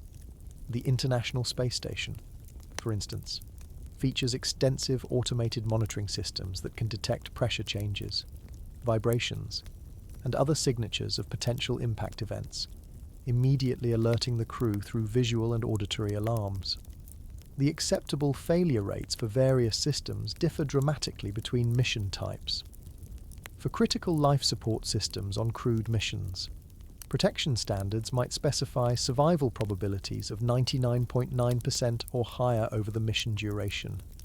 Robotic missions, particularly those with lower costs or scientific priority, might accept substantially higher failure risks, perhaps tolerating survival probabilities of 95% or even lower. This difference in acceptable risk directly influences shield design, component redundancy, and overall spacecraft architecture. Repair capability represents another significant difference between mission types. Crewed spacecraft can incorporate repair kits and tools that allow astronauts to address damage from minor to moderate impacts. Astronauts aboard the International Space Station have performed numerous repairs during their missions, including patching small pressure leaks and replacing damaged external components. Uncrewed spacecraft must either incorporate automated repair systems, which add complexity and weight, or simply accept that certain types of impact damage will be permanent and potentially mission-limiting. The distribution of critical systems within the spacecraft also differs.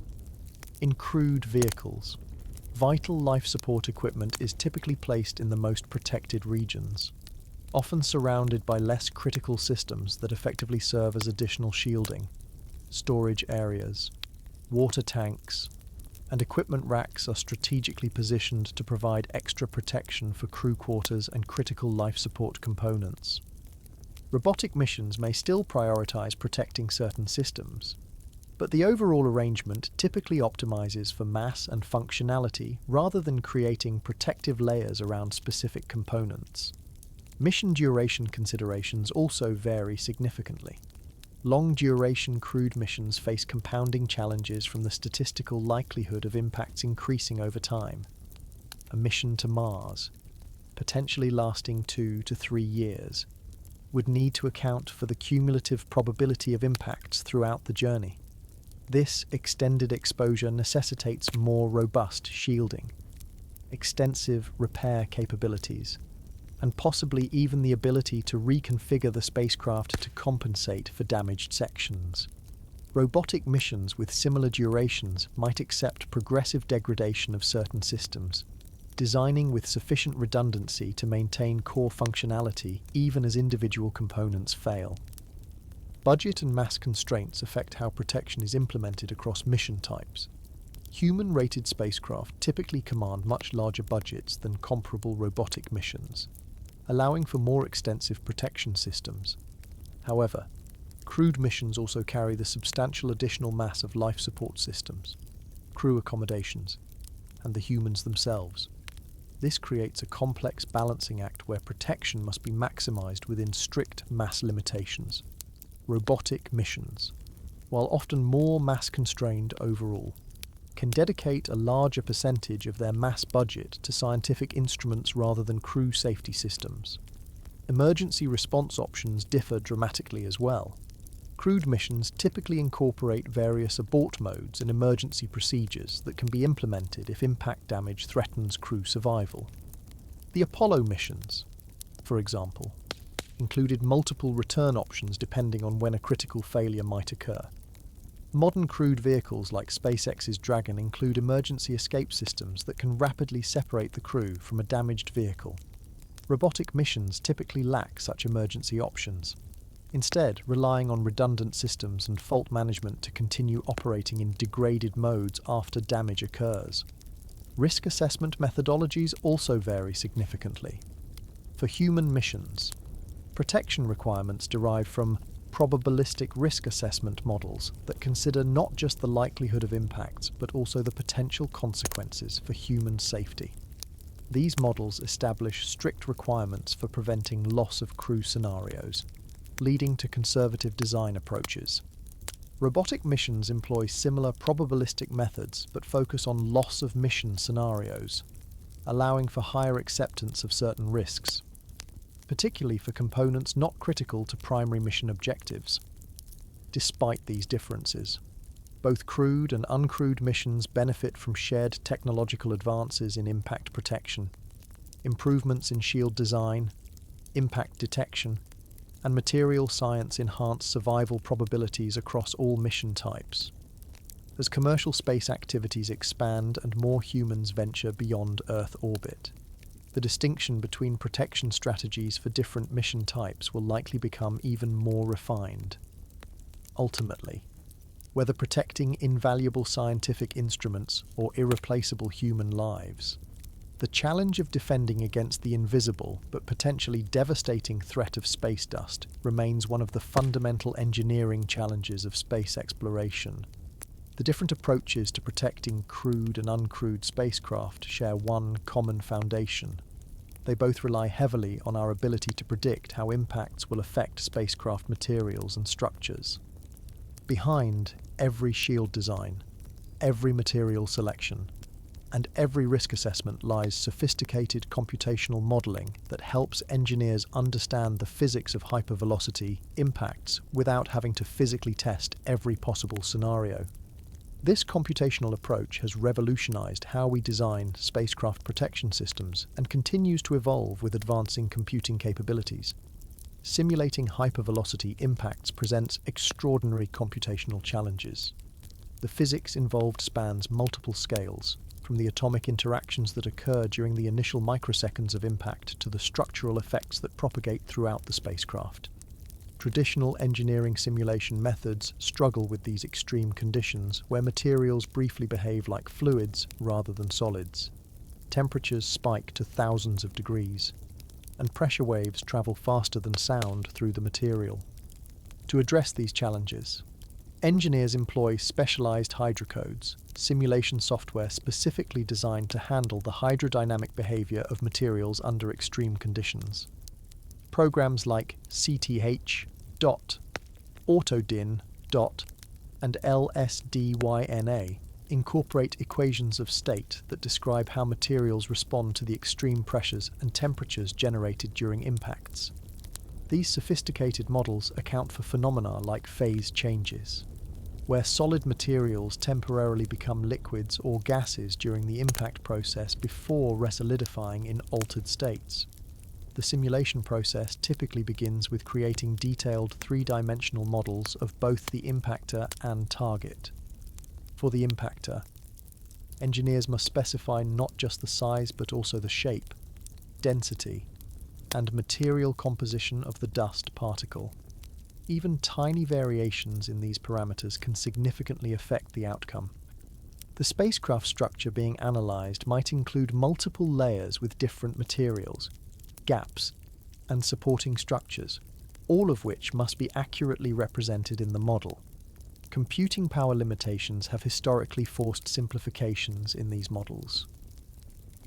Early simulations from the 1980s and 90s often relied on two-dimensional approximations or simplified material models.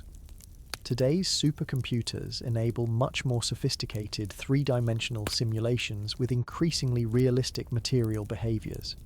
The most advanced simulations can now model impacts down to the microscopic scale, showing how individual layers of materials deform, fracture, and interact during the impact event.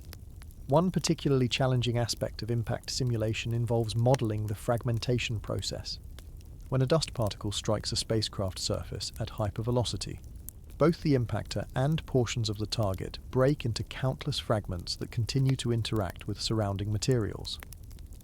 Tracking these fragments and their subsequent impacts requires specialized algorithms that can handle the creation of new surfaces and contact points throughout the simulation. Some advanced codes can track millions of fragments simultaneously, providing unprecedented insight into the cascade of damage that can follow an initial impact. The temporal scale of impact events also presents computational challenges. The initial impact phenomena occur within microseconds, while the resulting structural effects might evolve over milliseconds or even seconds. This range of timescales requires sophisticated multi-physics simulations that can transition between different calculation methods as the event progresses. Modern simulation frameworks often combine hydrocodes for the initial impact phase with structural analysis codes for the longer-term effects, providing a comprehensive view of the entire event sequence. Validation remains crucial for ensuring these simulations accurately represent real-world impact physics. Researchers compare simulation results against experimental data from ground-based testing facilities like NASA's White Sands Test Facility or the European Space Agency's Impact Laboratory. These facilities use light gas guns to accelerate projectiles to speeds approaching those encountered in space, though still significantly lower than the highest orbital velocities. The comparison between experimental results and simulations helps refine the computational models, gradually improving their predictive accuracy. Machine learning and artificial intelligence have recently begun enhancing impact simulations. These techniques help bridge the gap between limited experimental data and the vast range of potential impact scenarios. By training on known test results, AI algorithms can help predict outcomes for untested configurations, potentially identifying unexpected vulnerabilities or suggesting novel protection strategies that human engineers might not consider. Some research programs now use genetic algorithms that can evolve shield designs through thousands of simulated iterations, optimizing protection for specific mission requirements. The results from these simulations directly inform critical spacecraft design decisions. Engineers can virtually test dozens or hundreds of shield configurations before building physical prototypes, dramatically reducing development time and costs. For specific components like fuel tanks or pressurized modules, detailed simulations help identify vulnerable points that require additional protection. The International Space Station's modules, for instance, underwent extensive impact simulation during design to ensure adequate protection for their crews, with shield configurations optimized for the specific debris environment in low Earth orbit. Beyond individual spacecraft components, simulation also helps assess system-level risks. Engineers run Monte Carlo simulations involving thousands or millions of potential impact scenarios with varying particle sizes, velocities, and impact angles. These probabilistic models yield statistical estimates of survival likelihood under different conditions, helping mission planners understand and manage risks throughout a spacecraft's operational life. Looking forward, several trends are shaping the future of impact simulation. Exascale computing systems, capable of a billion calculations per second, will enable even more detailed models that can capture material behaviors at near-atomic scales. Improved material models will better represent advanced composites and metamaterials being developed for spacecraft protection. Cloud computing resources are making sophisticated simulation capabilities available to smaller organizations and educational institutions, potentially accelerating innovation in shield design. The combination of these advancing technologies promises to further transform our understanding of hypervelocity impacts and our ability to protect against them. While computational modeling helps us design better protective systems for individual spacecraft, it also reveals a disturbing larger picture about the future of the space environment itself. This broader concern relates to what scientists call the Kessler syndrome, a scenario where the density of objects in low Earth orbit becomes high enough that collisions between objects could cause a cascade of further collisions, potentially rendering certain orbital ranges unusually hazardous or even unusable. This scenario, first described by NASA scientist Donald Kessler in 1978, represents one of the most serious long-term threats to space operations and exploration. The fundamental concept behind the Kessler syndrome is alarmingly simple. When two objects collide in orbit, they create numerous smaller fragments. These fragments then pose collision risks to other satellites, potentially causing additional breakups that create even more debris. In the worst-case scenario, this process becomes self-sustaining, with each new collision generating more debris that causes further collisions, even without new objects being launched.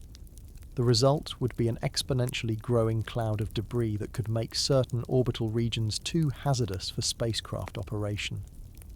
What makes this scenario particularly concerning is that we're already seeing early warning signs.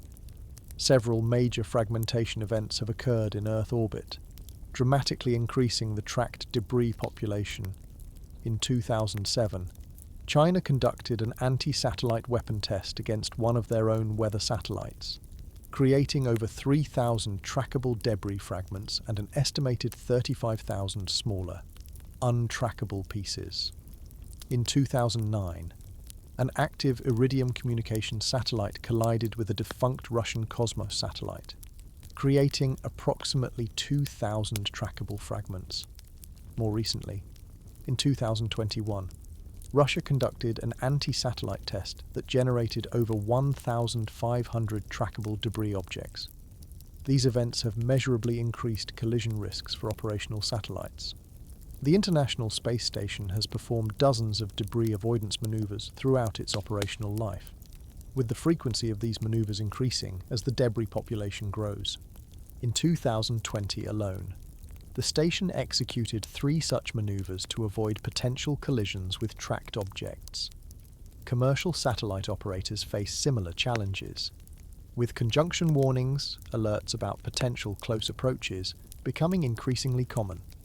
What connects the Kessler syndrome to our discussion of space dust impacts is the size distribution of orbital debris. While tracking systems can monitor objects larger than approximately 10 centimeters, millions of smaller particles, from micrometers to centimeters in size, remain untrackable with current technology. These smaller particles, much like natural micrometeorites, can cause significant damage to spacecraft through hypervelocity impacts. The difference is that while natural micrometeoroids have relatively stable populations, human-generated orbital debris could increase dramatically if the Kessler syndrome begins to unfold. Computational models help us understand how the Kessler syndrome might progress. Researchers use sophisticated orbital propagation codes that track the movement of thousands or millions of simulated debris objects over decades. These models account for factors like atmospheric drag, solar radiation pressure, gravitational perturbations from the Moon and Sun, and collision probabilities based on object sizes and orbital parameters. The results from these simulations help predict critical thresholds where cascading collisions might begin, identify the most vulnerable orbital regions, and evaluate potential mitigation strategies. The most concerning predictions from these models suggest that some valuable orbital regions may already be approaching critical debris density. The Sun's synchronous orbital region between 800 and 1,000 kilometers altitude, which is particularly valuable for Earth observation satellites, shows some of the highest debris concentrations. Models suggest that even without any new launches, collisions between existing objects in this region could eventually increase the debris population. With continued launches into these already congested orbits, the timeline for potential cascade effects shortens considerably. The space industry has begun responding to these concerns through various means. Operational practices have evolved to include end-of-life disposal procedures, where satellites are either deorbited to burn up in Earth's atmosphere or moved to graveyard orbits away from operational spacecraft. Design changes now often incorporate passivation measures that remove stored energy, like pressurized fuel or charged batteries, that could cause fragmentation if the spacecraft is hit by debris. International guidelines, like the Interagency Space Debris Coordination Committee (IADC) recommendations, provide standardized approaches to debris mitigation, though compliance remains voluntary and inconsistent. Beyond prevention, active debris removal technologies are being developed to directly address the existing debris population. Concepts range from nets and harpoons that can capture defunct satellites to lasers that could nudge smaller debris into lower orbits where atmospheric drag will eventually cause them to re-enter Earth's atmosphere. The European Space Agency's ClearSpace 1 mission, planned for launch in 2025, will attempt to demonstrate the feasibility of active debris removal by capturing a specific piece of debris left in orbit from a previous launch. The Kessler syndrome has significant implications for future space activities, including deep space missions. Spacecraft departing Earth must first safely transit through the orbital debris environment, facing impact risks that could compromise their systems before their primary mission even begins. Similarly, spacecraft returning to Earth, particularly those carrying scientific samples or human crews, must successfully navigate through increasingly cluttered orbital regions. As debris populations grow, the launch windows for planetary missions might become constrained by the need to minimize transit time through high-density debris regions. The growing awareness of orbital debris risks has begun influencing international space policy and law. The United Nations Committee on the Peaceful Uses of Outer Space has developed debris mitigation guidelines, and some nations have incorporated debris-related requirements into their domestic licensing processes for space activities. However, the inherently international nature of the orbital environment creates significant governance challenges, with no single authority able to enforce compliance with debris mitigation standards. As commercial space activities accelerate and more nations develop space capabilities, addressing the Kessler syndrome becomes increasingly urgent. Large satellite constellations, like SpaceX's Starlink and Amazon's Kuiper, plan to deploy thousands of satellites in low Earth orbit. While these systems incorporate debris mitigation features like lower operational altitudes where atmospheric drag will eventually remove failed satellites, they still significantly increase the orbital population density and potential collision opportunities. The mega-constellation era demands both improved space traffic management systems and a collective commitment to responsible orbital practices. The Kessler syndrome represents a sobering reminder that space, while vast, is not unlimited. The orbital regions around Earth represent a finite resource that can become polluted and potentially unusable if not managed responsibly. What began as a theoretical concern has evolved into a practical engineering and policy challenge that will shape the future of space access for generations to come. Just as understanding micrometeoroid impacts helps protect individual spacecraft, Understanding the Kessler syndrome helps protect the broader space environment that makes exploration possible. The growing challenge of orbital debris highlights the importance of rigorous testing for spacecraft protection systems. While computational simulations provide valuable insights, nothing can fully replace physical testing when it comes to verifying how materials and structures will respond to actual hypervelocity impacts. Over decades, space agencies and research institutions have developed sophisticated testing methodologies to evaluate protection systems under conditions that closely approximate the space environment. These test procedures form the critical bridge between theoretical design and practical implementation of spacecraft shielding. The workhorse of impact testing is the two-stage light gas gun, an ingenious device capable of accelerating projectiles to speeds that approach those encountered in orbital collisions. Unlike conventional firearms that use expanding gases from burning propellant to push projectiles, light gas guns employ a more complex mechanism to achieve much higher velocities. In a typical two-stage light gas gun, a conventional powder charge drives a heavy piston that compresses a lightweight gas, usually hydrogen or helium, in a narrow pump tube. When this gas reaches extreme pressure, it bursts a restraining diaphragm and accelerates the test projectile down the launch tube toward the target.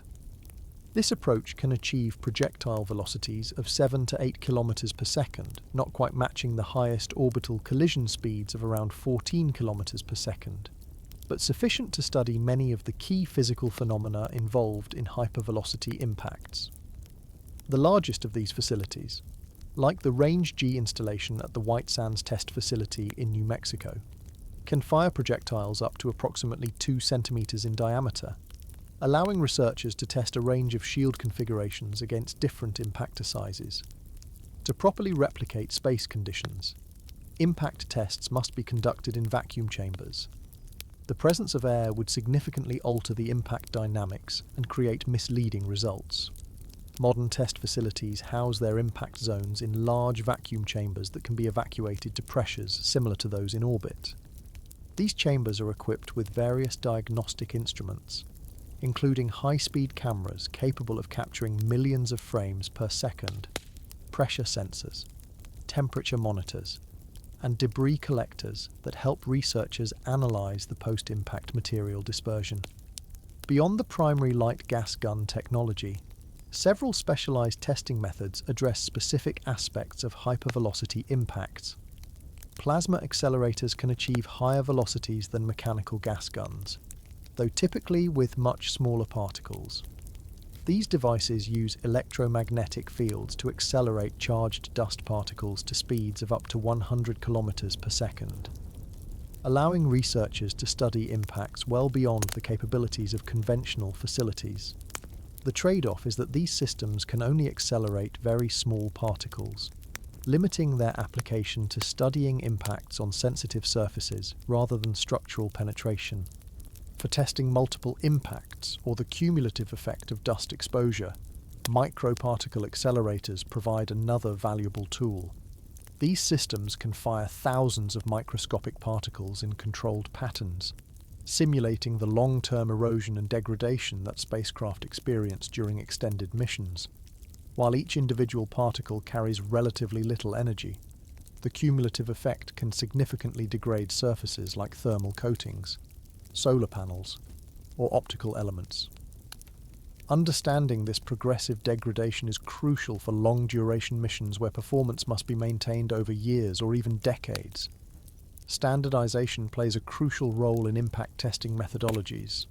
Organizations like the International Organization for Standardization (ISO) and ASTM International have developed standardized test procedures that ensure consistency and comparability across different testing facilities worldwide.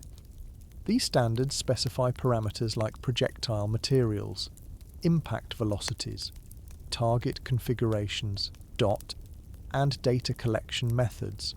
By following these standardized approaches, engineers can confidently compare results from different facilities and build upon previous research when developing new protection systems. The data collection and analysis procedures for impact tests have become increasingly sophisticated over time.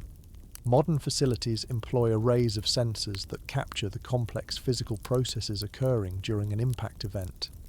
Flash X-ray systems can image the projectile and debris cloud during the impact itself, an event too fast for conventional photography. Piezoelectric sensors measure shockwave propagation through the target material. Witness plates behind the main target help characterize the debris pattern and penetration capability of secondary fragments. Together, these diagnostics provide a comprehensive picture of how protection systems perform under realistic impact conditions. Testing doesn't end in laboratory settings. Orbital experiments provide invaluable data about how materials and structures perform in the actual space environment. NASA's Long Duration Exposure Facility, deployed in 1984 and retrieved in 1990, carried numerous material samples that were examined after nearly 6 years in orbit. The returned samples showed hundreds of impact features from micrometeoroids and orbital debris, providing direct evidence of the space impact environment. More recently, the Materials International Space Station Experiment MISSE series has exposed various materials to space conditions, with specimens periodically returned to Earth for detailed analysis of impact damage and other environmental effects. The International Space Station itself serves as an ongoing impact testing platform. During maintenance operations, astronauts have photographed and sometimes retrieved components with impact damage. In 2016, a detailed survey of the station's windows found hundreds of tiny impact pits, with the largest measuring about 7 millimeters in diameter. These observations from actual spacecraft provide crucial validation data for ground-based testing programs, confirming whether laboratory-based predictions accurately reflect real-world performance. One of the most challenging aspects of impact testing is scaling, due to practical limitations. Most test facilities cannot replicate the exact combination of projectile size, shape, composition, and velocity that spacecraft might encounter in orbit. Engineers must therefore develop scaling relationships that allow them to extrapolate from available test data to predict performance under conditions beyond current testing capabilities. These scaling laws, derived from a combination of physical theory and empirical observation, allow reasonable predictions of shield performance across a wider range of impact scenarios than can be directly tested. For particularly complex or mission-critical systems, customized testing approaches may be developed. The shields for human-rated spacecraft typically undergo extensive testing beyond standard protocols, with particular attention to failure modes that could threaten crew safety. Similarly, high-value scientific instruments might receive specialized testing focused on their unique vulnerabilities and operating requirements. These customized approaches often combine physical testing with computational modeling to provide the most comprehensive possible assessment of protection system performance. As we push beyond established orbits into deep space and contemplate even more ambitious journeys, testing methodologies continue to evolve. New facilities are being developed to better replicate the diverse impact conditions encountered throughout the solar system, where dust compositions and velocity distributions differ significantly from those in Earth orbit. Through continued advancement in testing capabilities, spacecraft designers gain the knowledge needed to develop ever more effective protection systems, enabling longer and more ambitious missions into increasingly challenging space environments. The testing methodologies used for current spacecraft provide essential data for missions operating at conventional orbital velocities. However, when we consider the possibility of interstellar travel, we enter an entirely different regime where the physics of impacts takes on new and often terrifying dimensions. At the velocities required for practical interstellar journeys, the space dust problem transforms from a significant engineering challenge into what might appear to be an insurmountable barrier. Interstellar distances are so vast that conventional propulsion systems would require thousands of years to reach even the nearest star systems. To achieve travel times within a human lifetime, spacecraft would need to achieve speeds of at least 10% the speed of light, around 30,000 kilometers per second. Some proposed propulsion concepts aim for even higher velocities, perhaps reaching 20 or 30% of light speed. At these relativistic velocities, the interaction between a spacecraft and the interstellar medium creates physics challenges unlike anything faced in conventional spaceflight.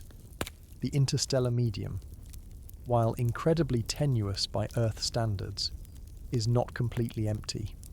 It contains approximately 1 hydrogen atom per cubic centimetre on average, along with traces of helium and other elements. It also contains dust particles similar to those found within our solar system, though at much lower densities. At conventional spacecraft speeds, this extremely diffuse medium would pose negligible resistance. However, at relativistic velocities, even this sparse material becomes a serious threat. The energy of impact increases with the square of relative velocity, making relativistic impacts almost unimaginably energetic. A single hydrogen atom striking a spacecraft at 50% of light speed carries kinetic energy equivalent to approximately 200 joules, roughly the energy of a powerful handgun round. A dust particle just 1 micrometer in diameter, smaller than most bacteria, would strike with energy comparable to a kilogram of TNT. A larger grain of dust, perhaps 100 micrometers across, about the width of a human hair, would deliver an impact equivalent to several tons of explosives. These aren't just theoretical calculations, they represent the actual energy levels that an interstellar spacecraft would need to somehow withstand or avoid. The challenge becomes even more daunting when considering the cumulative effect of these impacts. Over the course of a journey to even the nearest star system, a spacecraft with a frontal area of just 10 square meters would encounter millions of dust particles and trillions of individual atoms and molecules. Each impact would contribute to erosion of the leading surfaces, potentially compromising the spacecraft's structural integrity long before it reached its destination. Beyond the raw energy of impacts, relativistic velocities introduce additional complications through the effects of special relativity. At significant fractions of light speed, the interstellar medium appears compressed in the direction of travel from the spacecraft's reference frame. This relativistic length contraction effectively increases the density of particles encountered, further increasing the frequency of impacts. Additionally, the apparent mass of each particle increases from the spacecraft's perspective, adding to the impact energy beyond the classical calculation. Perhaps most challenging is the transformation of the interstellar medium itself at relativistic speeds. Hydrogen atoms, the most common component of interstellar space, effectively become radiation when encountered at near light speeds. From the spacecraft's reference frame, these atoms appear as high-energy protons accompanied by extreme ultraviolet or even X-ray photons. This radiation would penetrate the spacecraft structure, degrading materials and creating secondary particles that could damage internal components and potentially pose health risks to any crew members.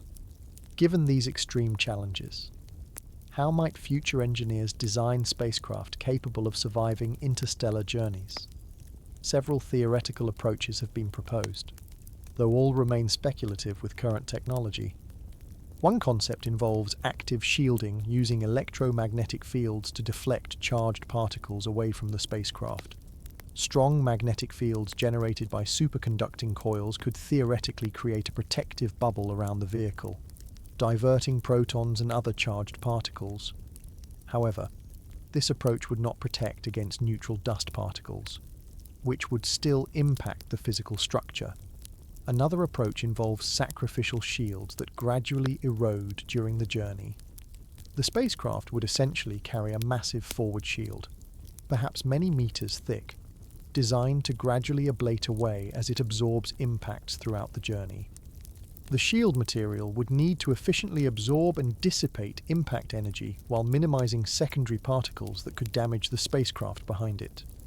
Advanced carbon-based materials, metallic foams, or even frozen gases have been suggested as potential shield materials, each offering different advantages and limitations.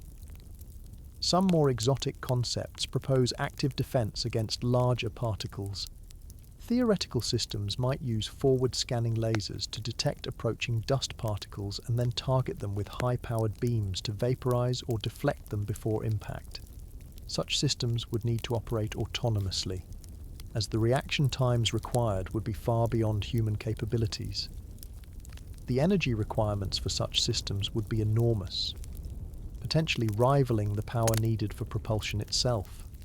The Bussard ramjet concept, first proposed in 1960, suggests turning the interstellar medium from a hazard into a resource. This theoretical propulsion system would use enormous electromagnetic fields to collect hydrogen atoms from the interstellar medium and funnel them into a fusion reactor, generating thrust. While primarily conceived as a propulsion system, the magnetic scoop would also serve as a defense mechanism, clearing a path through the interstellar medium. However, the technical challenges of creating magnetic fields large and powerful enough for this approach remain well beyond current capabilities. Perhaps the most pragmatic near-term approach involves reducing the spacecraft's cross-sectional area to minimize the number of impacts. Long, needle-like spacecraft designs with minimal forward profiles could theoretically reduce impact frequency. Combined with robust forward shielding concentrated on this smaller area, such designs might provide a feasible balance between protection requirements and overall spacecraft mass. Some concepts propose rotating the spacecraft to distribute erosion across a larger surface area rather than concentrating it on a single forward shield. For crewed missions, the challenges multiply further. Human life support systems require significant volume and redundancy, increasing the cross-sectional area exposed to impacts. Radiation shielding becomes a dual problem, protecting against both cosmic radiation and the secondary radiation generated by relativistic impacts. Some proposals suggest placing crew quarters behind massive hydrogen tanks that would serve both as propellant storage and radiation shielding, providing protection from both sources simultaneously. While the technical challenges of relativistic impact protection appear daunting with current technology, they may not prove absolutely insurmountable in the longer term.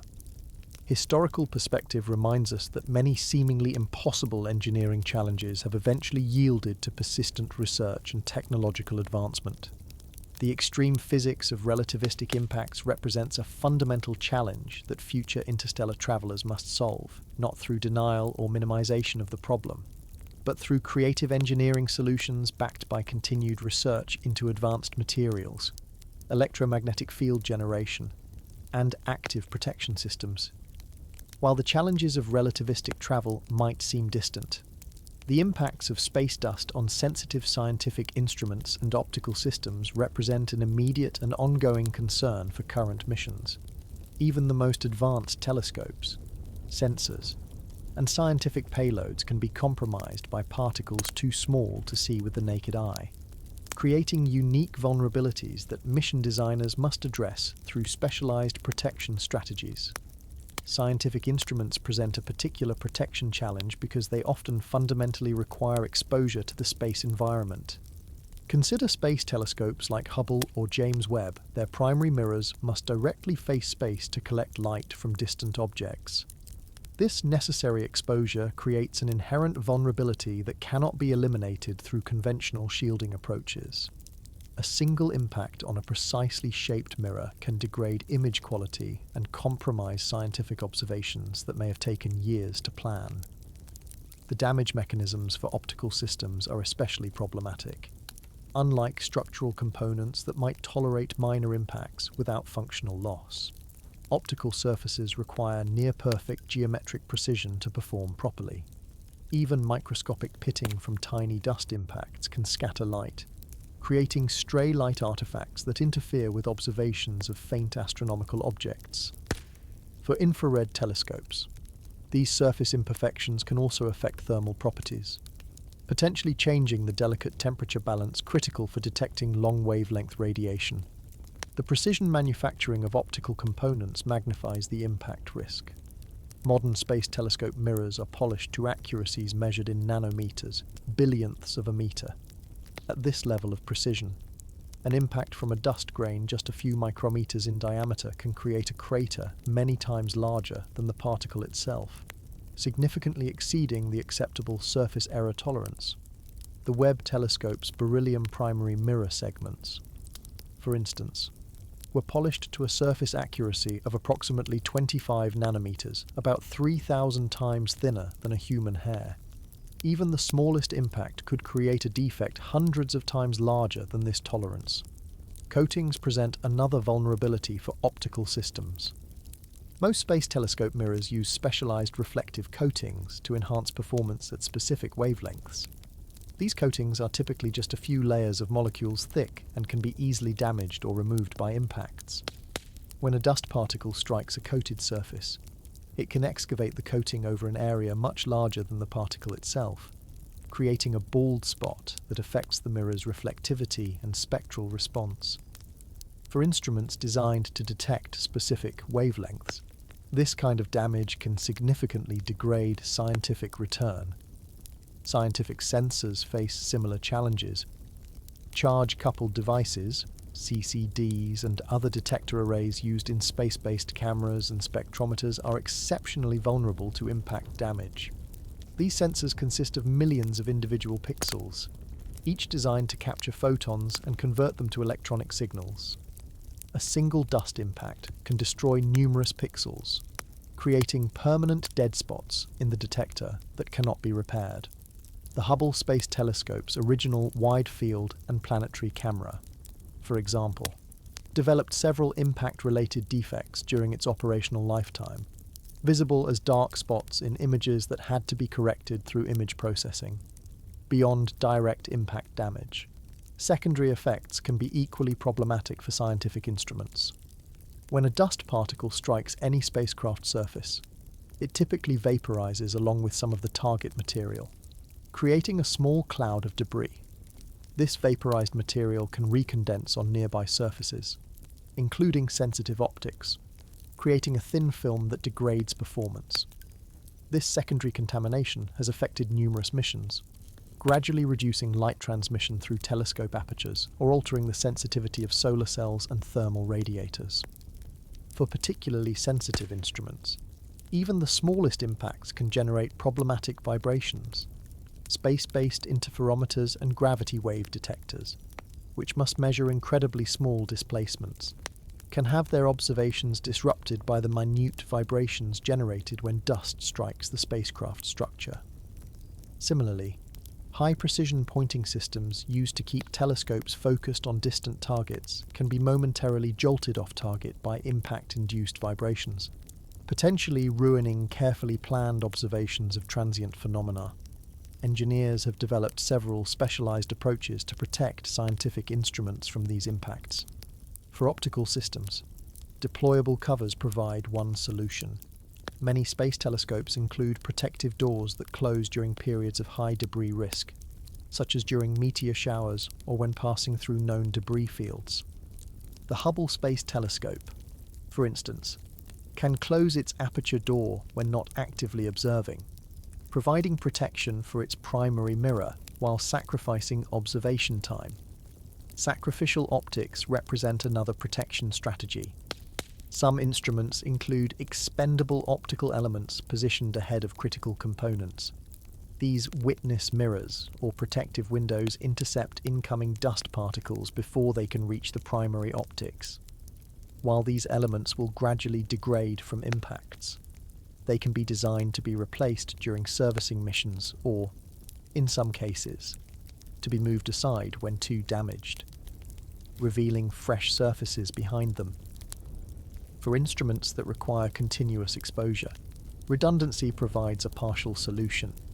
The Kepler Space Telescope, designed to continuously monitor stars for exoplanet transits, included multiple detector arrays that provided overlapping coverage.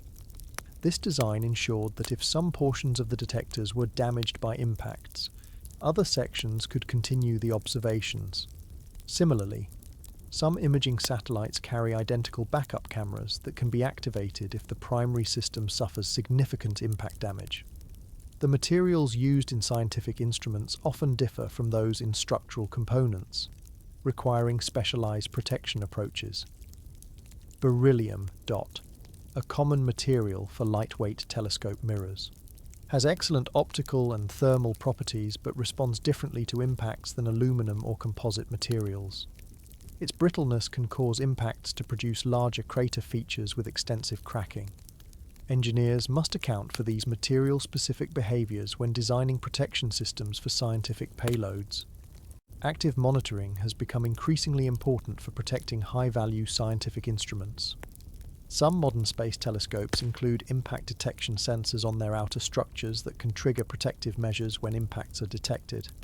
If sensors register an unusual number of small impacts, potentially indicating passage through an uncharted dust cloud, the spacecraft can automatically close protective covers or reorient sensitive components away from the apparent impact direction until the threat subsides. Despite these precautions, space-based scientific instruments inevitably experience some degradation from micrometeoroid impacts over their operational lifetimes. Mission planners must account for this gradual performance loss, typically including margin in the initial design to ensure that even after years of accumulated damage, the instruments can still meet their minimum performance requirements. The scientific return from space-based instruments represents a constant race against the inevitable erosion caused by the space environment.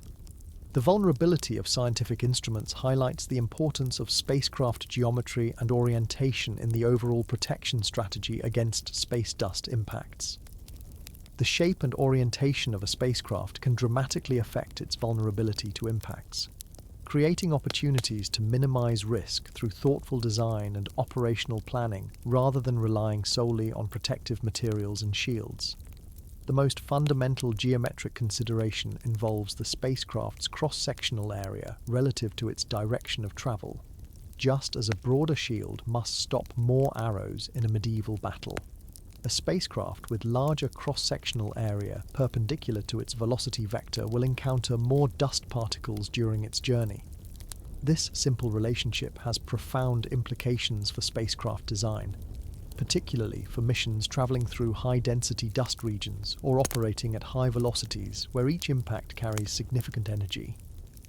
Many spacecraft incorporate streamlined geometries specifically to minimize frontal area. Deep space probes often feature conical or bullet-shaped forward sections, with sensitive components nestled behind this protective geometry. The Voyager interplanetary probes, for example, located their most sensitive instruments within the main body of the spacecraft, with the large radio dish serving as a partial shield against particles approaching from the forward direction. This arrangement wasn't accidental. Mission designers deliberately positioned critical components to minimize their exposure to high-velocity impacts. Beyond overall shape, the detailed external geometry can create shadow zones, protected regions where sensitive components can be positioned. Just as standing behind a tree provides protection during a hailstorm, positioning vulnerable systems behind structural elements or propellant tanks can shield them from direct impacts along the most probable approach vectors. This shadowing technique requires careful analysis of the expected dust environment and likely impact directions for specific mission trajectories. The orientation of the spacecraft relative to its velocity vector provides another control variable. Many spacecraft can change their orientation during different mission phases to provide optimal protection when needed. During passage through the asteroid belt, for example, a Mars-bound spacecraft might orient its most robust surfaces toward the direction of travel, even if this requires temporarily operating in a non-standard attitude that reduces power generation or communications capability. This operational flexibility allows mission controllers to balance impact risk against other performance factors as the spacecraft encounters varying dust densities. For spacecraft with large extended structures like solar arrays or radiators, articulation capabilities offer additional protection options. Solar panels that can be feathered, oriented edge-on to the direction of travel during high-risk periods, present dramatically reduced cross-sectional areas to potential impactors. While this orientation reduces power generation, it can provide essential protection during short-duration high-risk events like meteor showers or debris cloud transits. The International Space Station occasionally adjusts the orientation of its massive solar arrays specifically to reduce impact exposure during predicted meteor showers. Modular spacecraft designs incorporate geometry considerations into their fundamental architecture. By dividing the spacecraft into discrete functional modules connected by more expendable structural elements, designers can create systems where damage to one section doesn't necessarily compromise the entire mission. Critical modules can be positioned to minimize their exposure, while more robust or redundant systems might be deliberately placed in positions likely to encounter more impacts. This approach acknowledges the statistical nature of impact risk and optimizes the overall spacecraft geometry to protect its most irreplaceable components. The internal geometry of spacecraft also plays a crucial role in impact protection. Careful arrangement of components can create defense in depth, multiple layers that must be penetrated before reaching critical systems. Propellant tanks, which must have substantial structural integrity to contain pressurized fluids, can be positioned to shield more sensitive electronics behind them. Equipment racks, cable bundles, and non-essential hardware can form an inner protective layer that absorbs secondary fragments from impact on the outer hull. This layered internal geometry provides protection beyond what the outer hull material alone could offer. Some advanced spacecraft concepts incorporate active geometry adjustments specifically for impact protection. Deployable shields that can be extended during high-risk mission phases and retracted otherwise represent one implementation of this approach. These systems might include inflatable structures that increase standoff distance for Whipple-type shields or repositionable panels that can be oriented to protect specific vulnerable components during predicted periods of increased dust flux. The concept of non-sensitive leading edges takes geometric considerations to their logical conclusion. In this design philosophy, spacecraft surfaces that face the direction of travel are specifically designed to tolerate impacts, containing no critical components or penetrations to pressurized volumes. These leading edges might incorporate sacrificial materials expected to erode gradually during the mission without affecting critical functions. Essential systems are then positioned within the protected wake region behind these robust leading structures. Geometric considerations become particularly important for long-duration missions where cumulative damage is a concern. A spacecraft designed for a brief lunar mission might accept greater geometric vulnerability in exchange for other performance benefits, while vehicles designed for years-long journeys to the outer planets must incorporate geometry that minimizes exposure throughout their operational lifetime. The New Horizons spacecraft, which traveled for 9 years to reach Pluto, included a compact design with minimal forward-facing cross-section specifically to reduce impact probability during its long journey. As we continue developing more ambitious missions, spacecraft geometry will remain one of the most important tools for managing impact risks. Unlike material-based protection systems, which typically involve significant mass penalties, geometric optimizations can provide substantial risk reductions with little or no mass increase. Through careful attention to shape, orientation, and component arrangement, spacecraft designers can significantly improve impact protection performance while maintaining the mass efficiency critical for successful space missions. While spacecraft geometry provides essential protection through physical arrangement, certain spacecraft systems remain inherently vulnerable regardless of their positioning. Communications and electronic systems present particular challenges when it comes to dust impact protection, often facing risks that can't be solved through simple shielding or geometric optimization. These systems form the brain and nervous system of any spacecraft, making their protection critically important for mission success.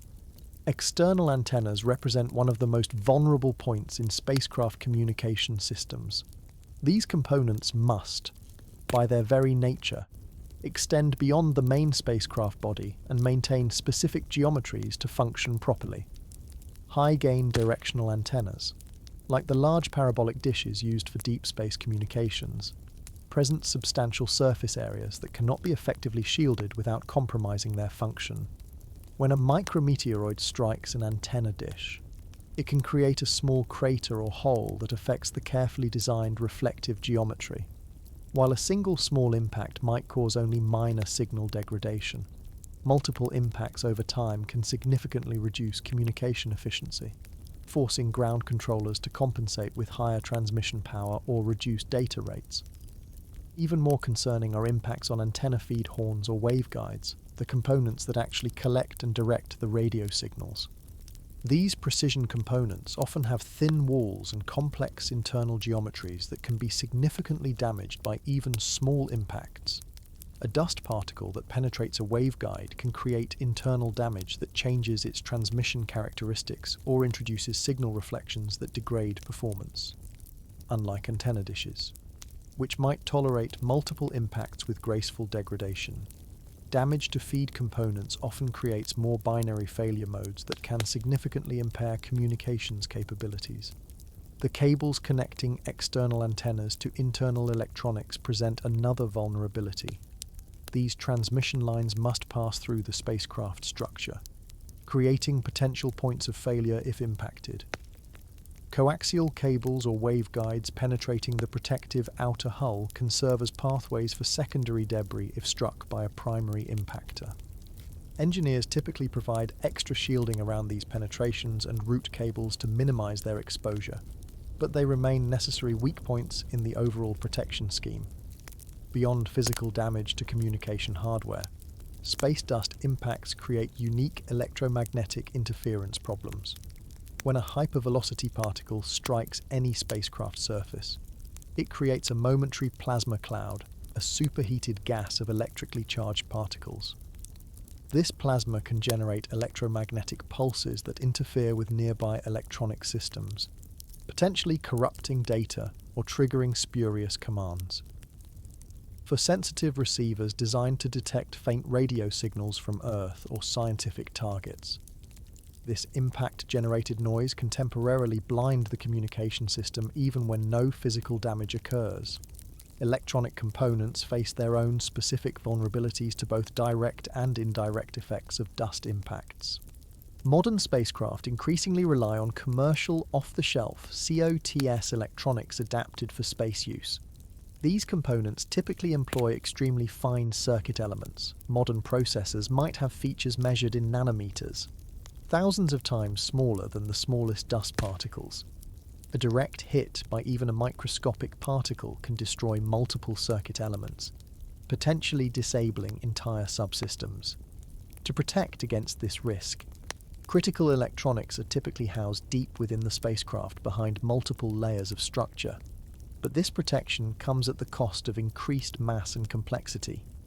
Perhaps more insidious than direct hits are the secondary effects that impacts can have on electronics.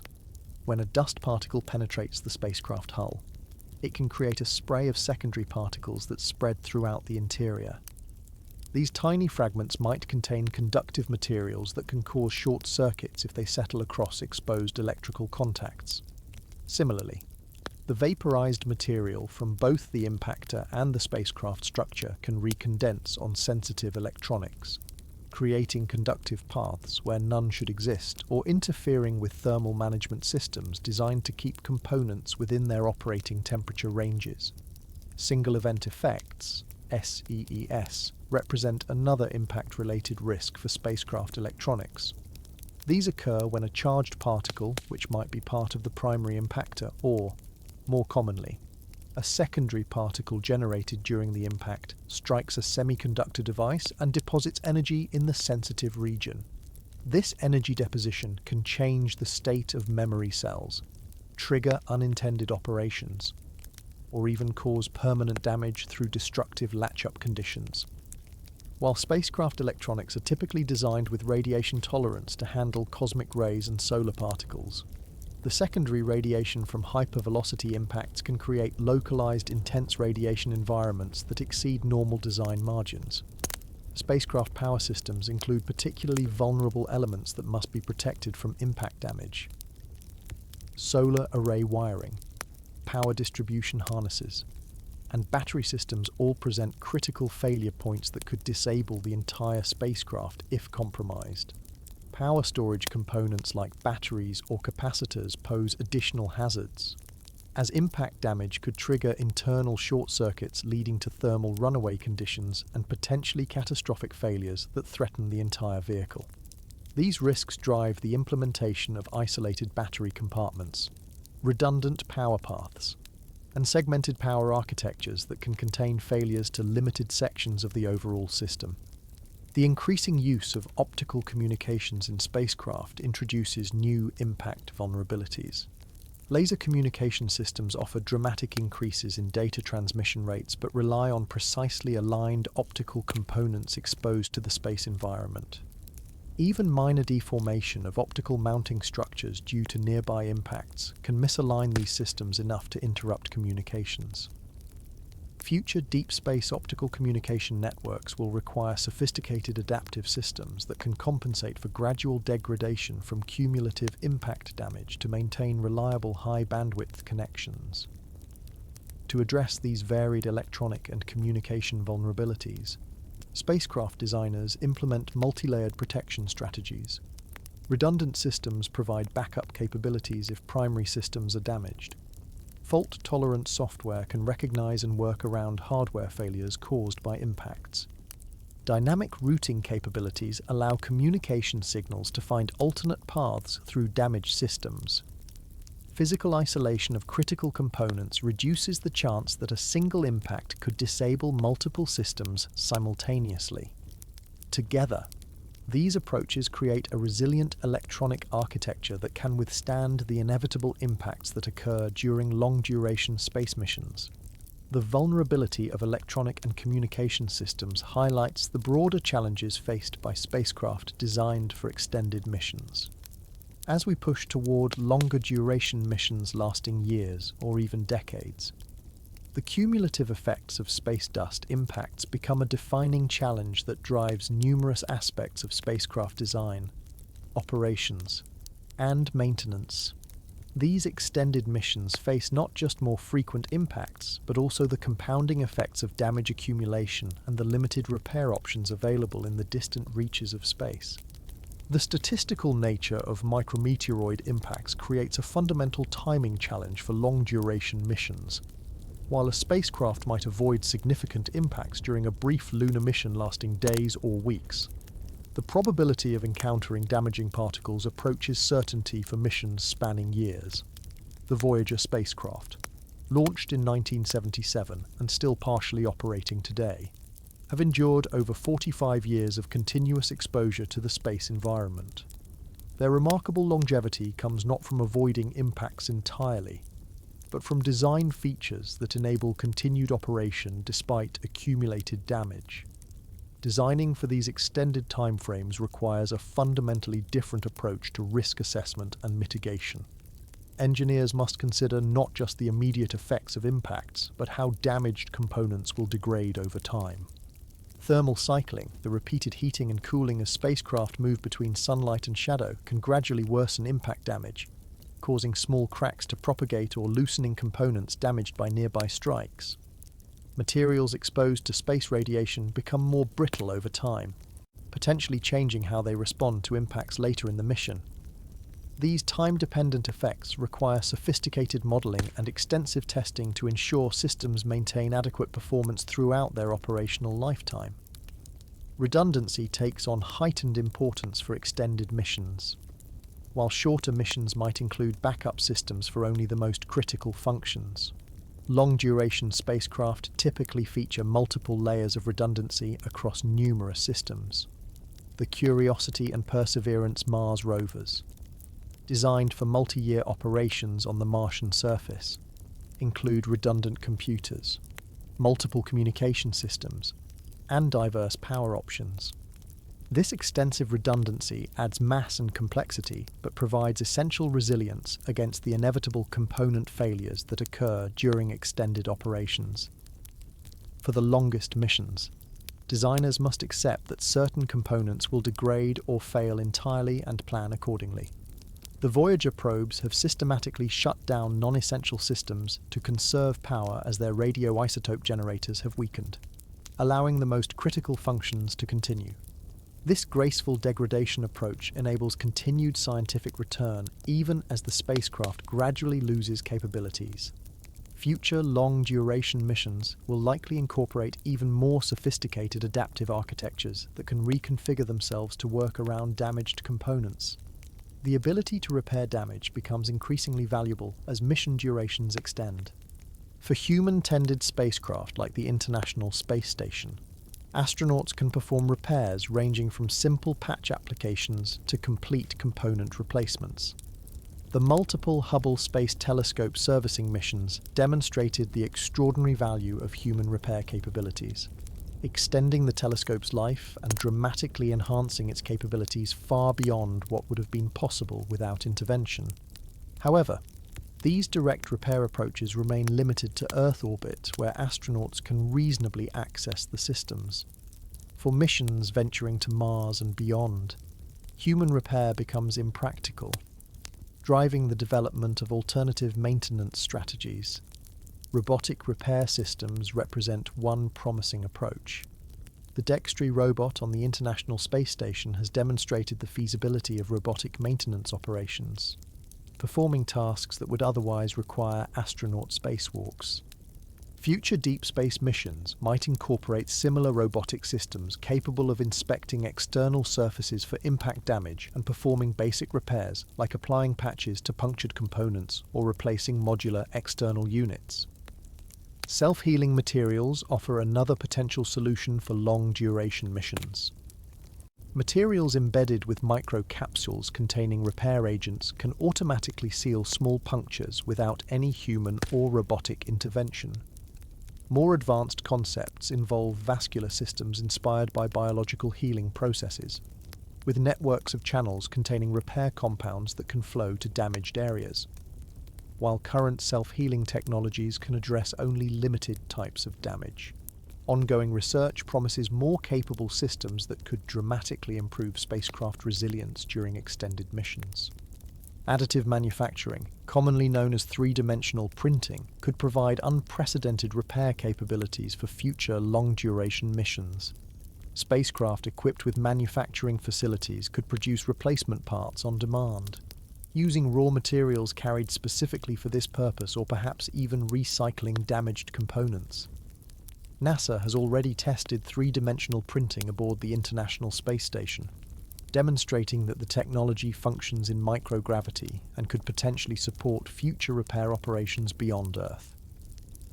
Mission planning for extended durations must also consider the possibility of unexpected impact damage that exceeds onboard repair capabilities. Robust fault management systems allow spacecraft to reconfigure themselves to work around damaged components. Modular designs enable the isolation of damaged sections without compromising overall functionality. Degraded operating modes maintain essential functions while shutting down non-critical systems to conserve resources.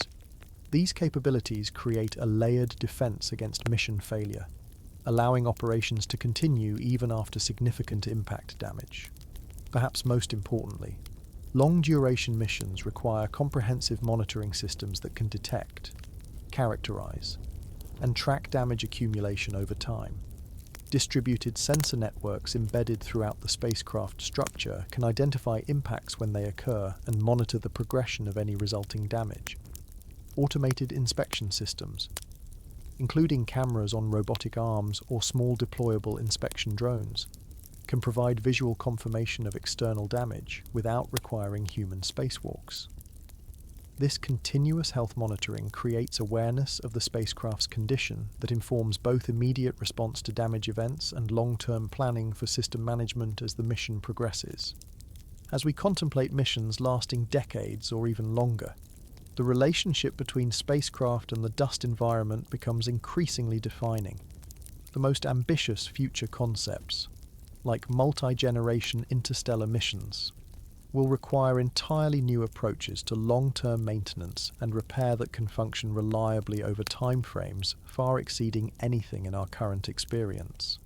The solutions developed for these challenges will not only enable more ambitious exploration, but will likely drive innovations that benefit shorter missions as well, creating spacecraft with unprecedented resilience against the constant bombardment of the space environment.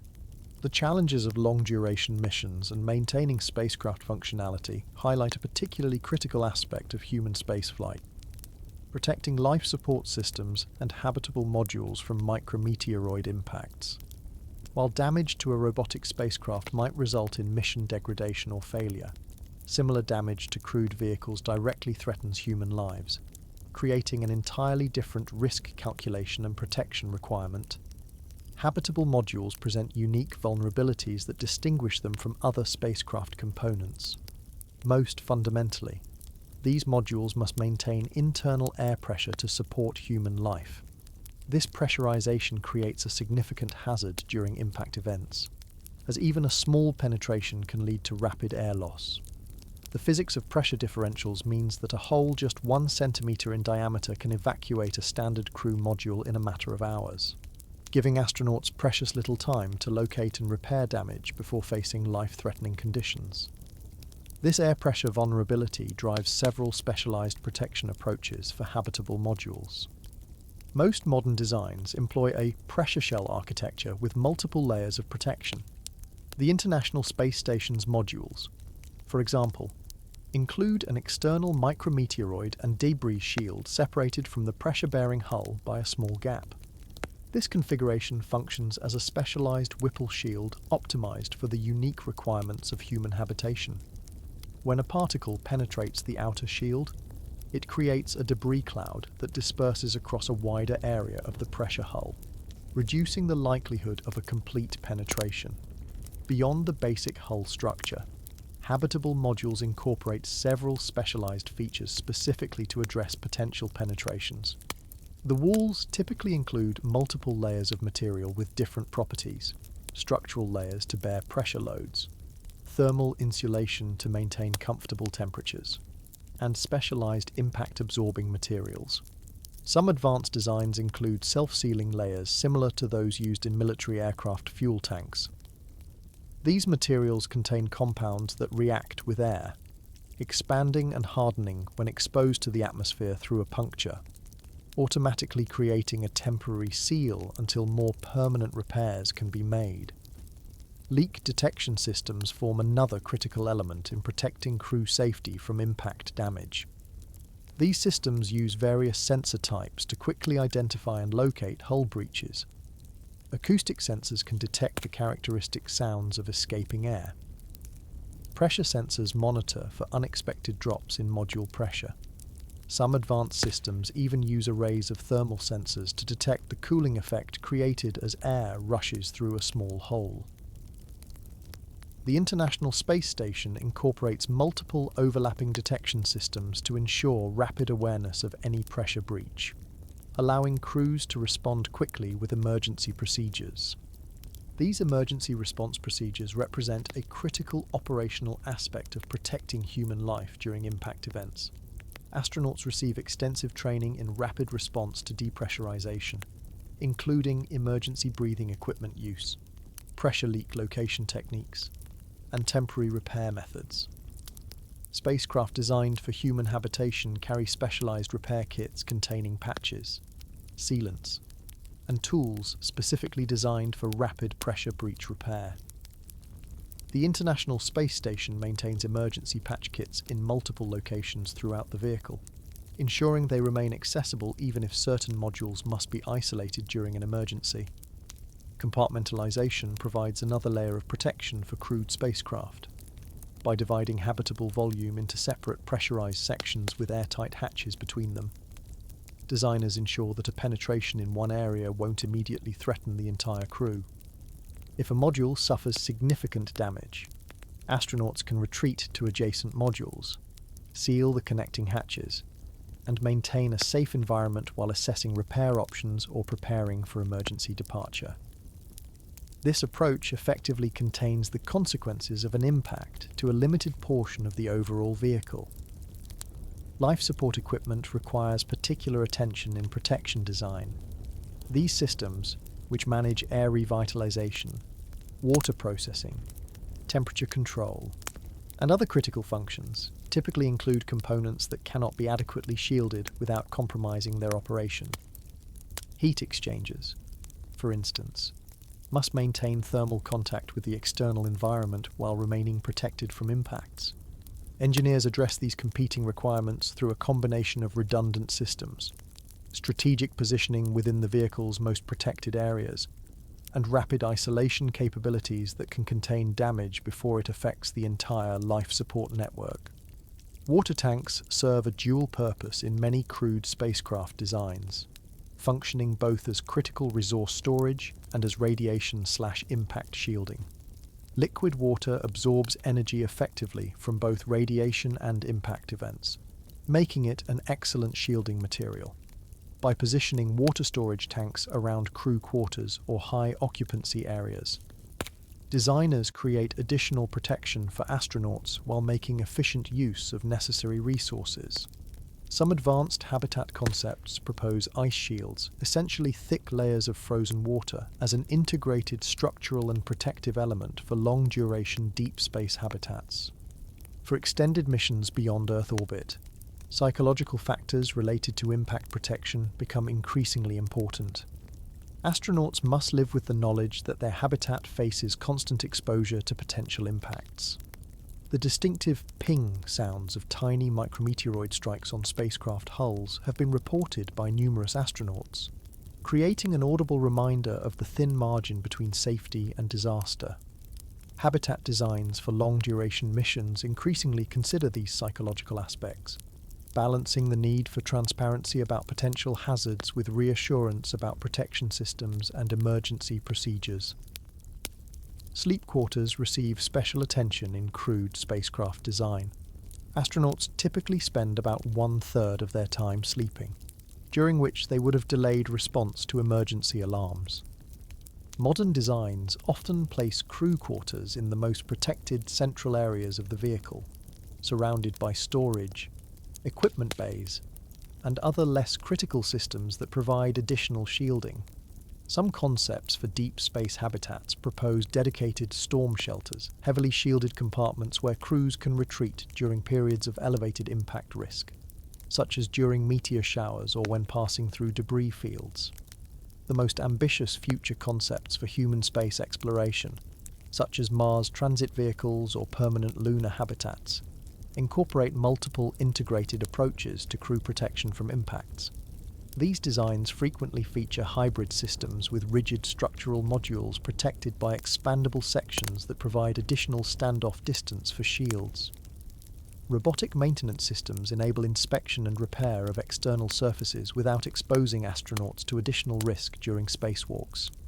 Advanced monitoring systems provide continuous awareness of shield condition and any degradation from accumulated impacts, allowing preventive maintenance before critical thresholds are reached. As we continue expanding human presence throughout the solar system, protection of life support systems and habitable volumes from the constant threat of micrometeoroid impacts remains one of the defining challenges for spacecraft designers. Each new mission pushes the boundaries of our protective capabilities while teaching valuable lessons that inform future designs. Through continued innovation and careful application of proven techniques, engineers create habitats that can sustain human life despite the hostile impact environment of deep space. The extensive protection systems required for human spaceflight highlight a fundamental tension that underlies all aspects of spacecraft design: the economic trade-offs between protection capabilities, mission objectives, and overall program viability.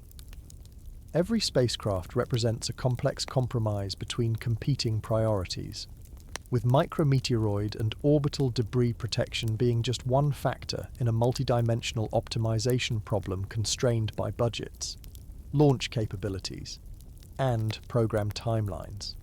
The most basic economic trade-off involves the relationship between protection mass and launch costs. Every kilogram of shielding added to a spacecraft requires a corresponding reduction in other components or capabilities to maintain the same overall mass. With launch costs currently ranging from approximately $2,000 to $10,000 per kilogram depending on destination, shield mass directly translates to significant financial considerations. A comprehensive Whipple shield system for a large spacecraft might easily add hundreds of kilograms to the vehicle mass, representing millions of dollars in launch costs alone. This mass penalty creates direct trade-offs against mission capabilities. for scientific missions. Mass allocated to protective systems means less mass available for research instruments. For crewed missions, it might mean reduced supplies, smaller habitats, or fewer spare parts. For commercial satellites, it represents a reduction in revenue-generating payload or operational lifetime due to decreased propellant capacity. These capability reductions affect not just the immediate mission performance, but the overall economic viability of space programs, particularly for commercial ventures with strict return on investment requirements. The analysis becomes even more complex when considering the statistical nature of impact risks. Unlike many engineering challenges with deterministic outcomes, micrometeoroid protection deals with probabilities rather than certainties. A spacecraft might experience no significant impacts during its entire mission, or might encounter a damaging particle in its first week of operation. This probabilistic nature makes it difficult to quantify the exact value of protection investments, leading to risk-based economic analyses that balance protection costs against the probability-weighted consequences of different failure scenarios.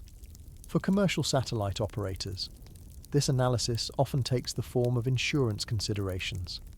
Adding protective features may increase initial spacecraft costs, but can reduce insurance premiums by decreasing the statistical likelihood of mission-ending damage. However, as satellite designs become more standardized and mass-produced, particularly for large constellations, operators increasingly prefer to accept higher per-satellite failure risks rather than increasing per-unit costs for additional protection. The economics favor simply replacing failed satellites rather than making each one more robust, particularly in low Earth orbit where replacement launches are relatively affordable. Government agencies and scientific missions typically employ more conservative approaches to protection design, accepting higher costs to reduce risk to acceptable levels. For billion-dollar flagship missions like major space telescopes or planetary exploration vehicles, the investment in comprehensive protection systems represents a small percentage of overall program costs while significantly increasing the probability of mission success. These missions often represent unique scientific opportunities that cannot be easily repeated if lost to impact damage, justifying the additional protective investments despite their economic impact on initial development. Human spaceflight programs face the most challenging economic calculations regarding protection systems. The value placed on human life creates a powerful imperative for robust protection.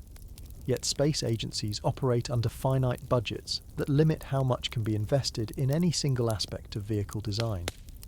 The approach typically involves defining an acceptable risk threshold, often expressed as a probability of loss of crew not exceeding some small value like 1 in 1,000, and then designing protection systems to meet this threshold rather than attempting to eliminate risk entirely.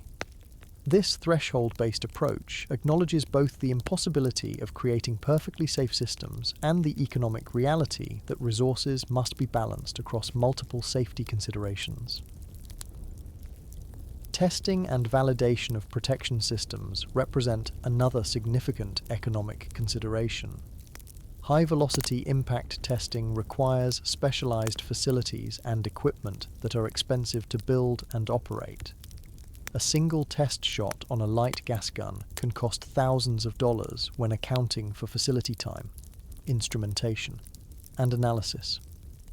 Comprehensive testing programs involving dozens or hundreds of impact scenarios quickly accumulate substantial costs, creating pressure to rely more heavily on computational modeling despite its limitations.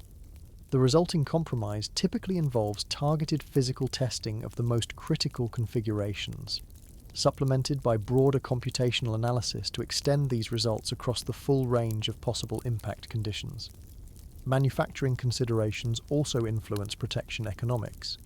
Complex multi-layer shields with specialized materials may perform excellently in tests but present significant manufacturing challenges for actual implementation. Consistency across large shield areas, reliability of attachment methods, and integration with other spacecraft systems all affect both performance and cost. Shields that appear cost-effective in small-scale testing may prove economically impractical when scaled to full spacecraft dimensions or produced in quantities needed for larger programs. These manufacturing realities often drive designers toward simpler, more easily produced protection systems even when more complex approaches might offer superior theoretical performance. Program timelines create additional economic pressures on protection design. Developing and validating novel protection systems requires significant time for research, testing, and flight qualification. Programs facing tight development schedules often prefer to use heritage systems with well-understood performance rather than investing in potentially superior but unproven alternatives. This schedule pressure can slow the adoption of innovative protection technologies, as each program makes individually rational decisions to minimize schedule risk despite the potential long-term benefits of advancing the technology base. The economic landscape for spacecraft protection continues to evolve with changing launch capabilities and manufacturing technologies. Dramatic reductions in launch costs from companies like SpaceX have changed the mass versus cost equation, potentially making more massive protection systems economically viable in cases where they would previously have been prohibitively expensive. Similarly, advanced manufacturing techniques like three-dimensional printing are reducing the production costs for complex shield geometries, enabling more sophisticated designs within given budget constraints. These evolving capabilities create new opportunities for protection system optimization that may shift the economic balance toward more robust designs in future programs. International collaboration represents another approach to addressing the economic challenges of spacecraft protection. By sharing research facilities, test data, and technology developments across national space agencies and commercial entities, the global space community can advance protection capabilities more efficiently than any single organization working alone. Facilities like the International Space Station serve as valuable testbeds for new protection concepts, allowing in-situ evaluation of performance in the actual space environment at shared cost among participating nations. These collaborative approaches help stretch limited resources further while accelerating the overall pace of protection technology development. Ultimately, every spacecraft represents a unique set of compromises shaped by its specific mission requirements, budget constraints, and risk tolerance. There is no universal, correct level of micrometeoroid and orbital debris protection, only informed decisions that balance protection against other priorities within the economic realities of each program.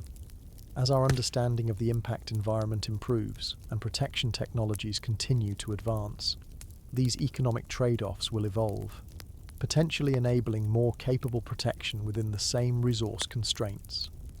Through careful engineering and thoughtful economic analysis, spacecraft designers will continue finding viable compromises that enable ambitious missions despite the ever-present threat of high-velocity impacts in the space environment.